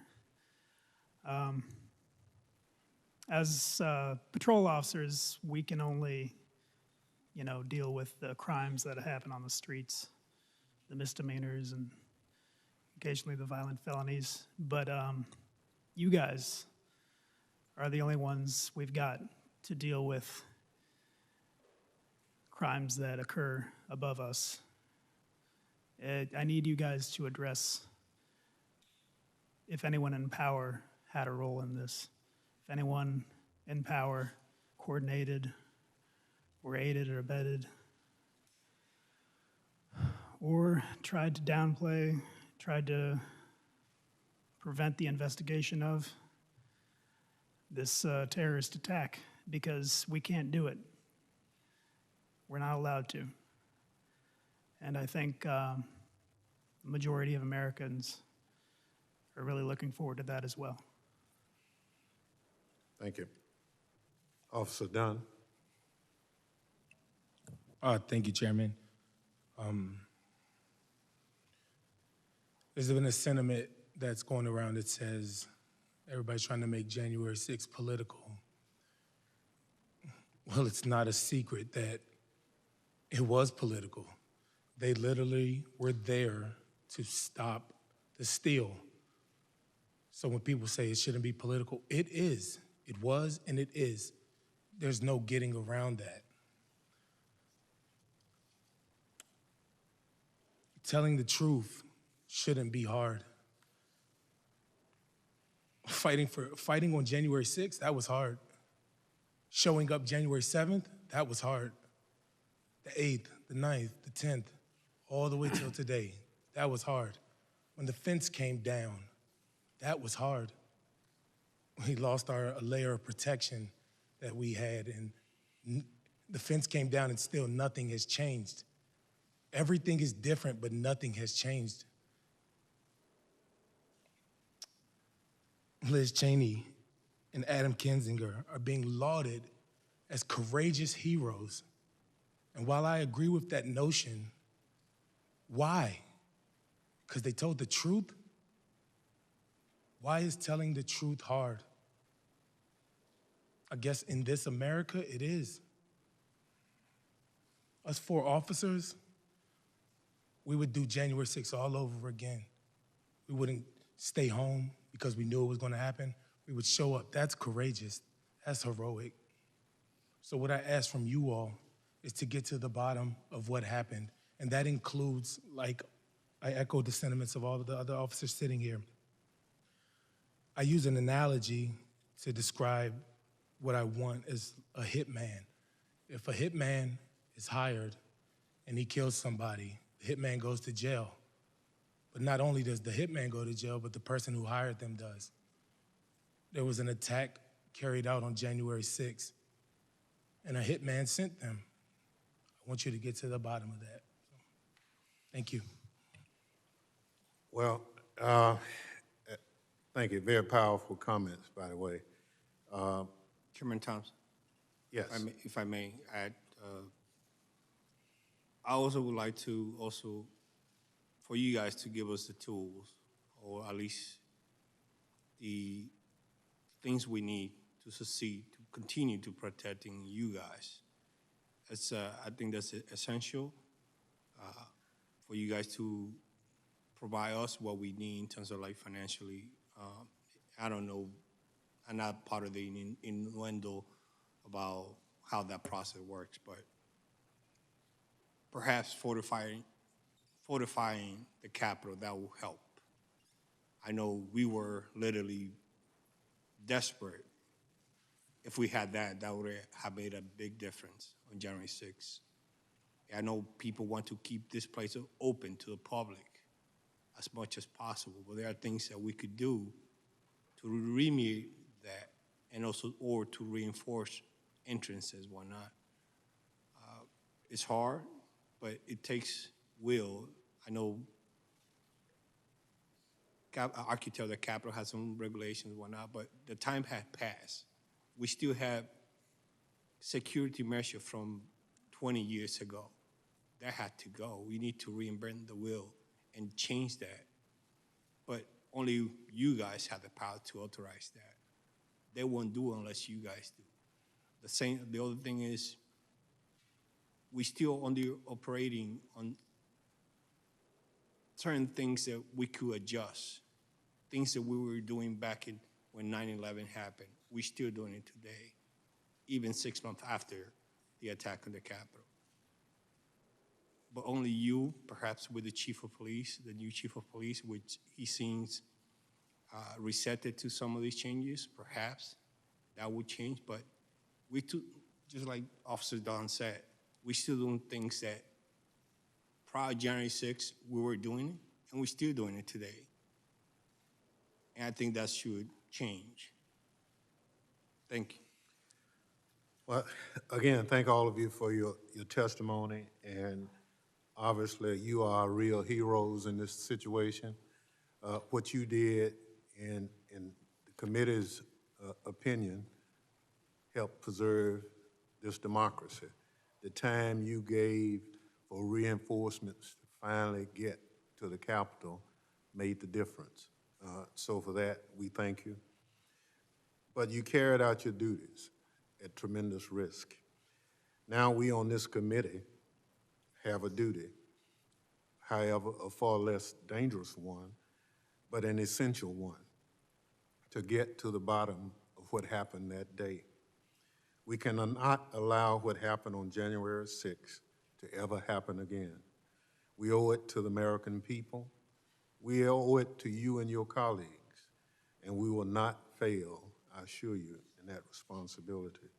Thank you again to our witnesses, as well as our distinguished colleagues of the committee. Any closing remarks? Without objections, members will be permitted 10 business days to submit statements for the record, including opening remarks and additional questions for witnesses, to appropriate staff at all meetings of the Select Committee. Without objection, the committee stands adjourned.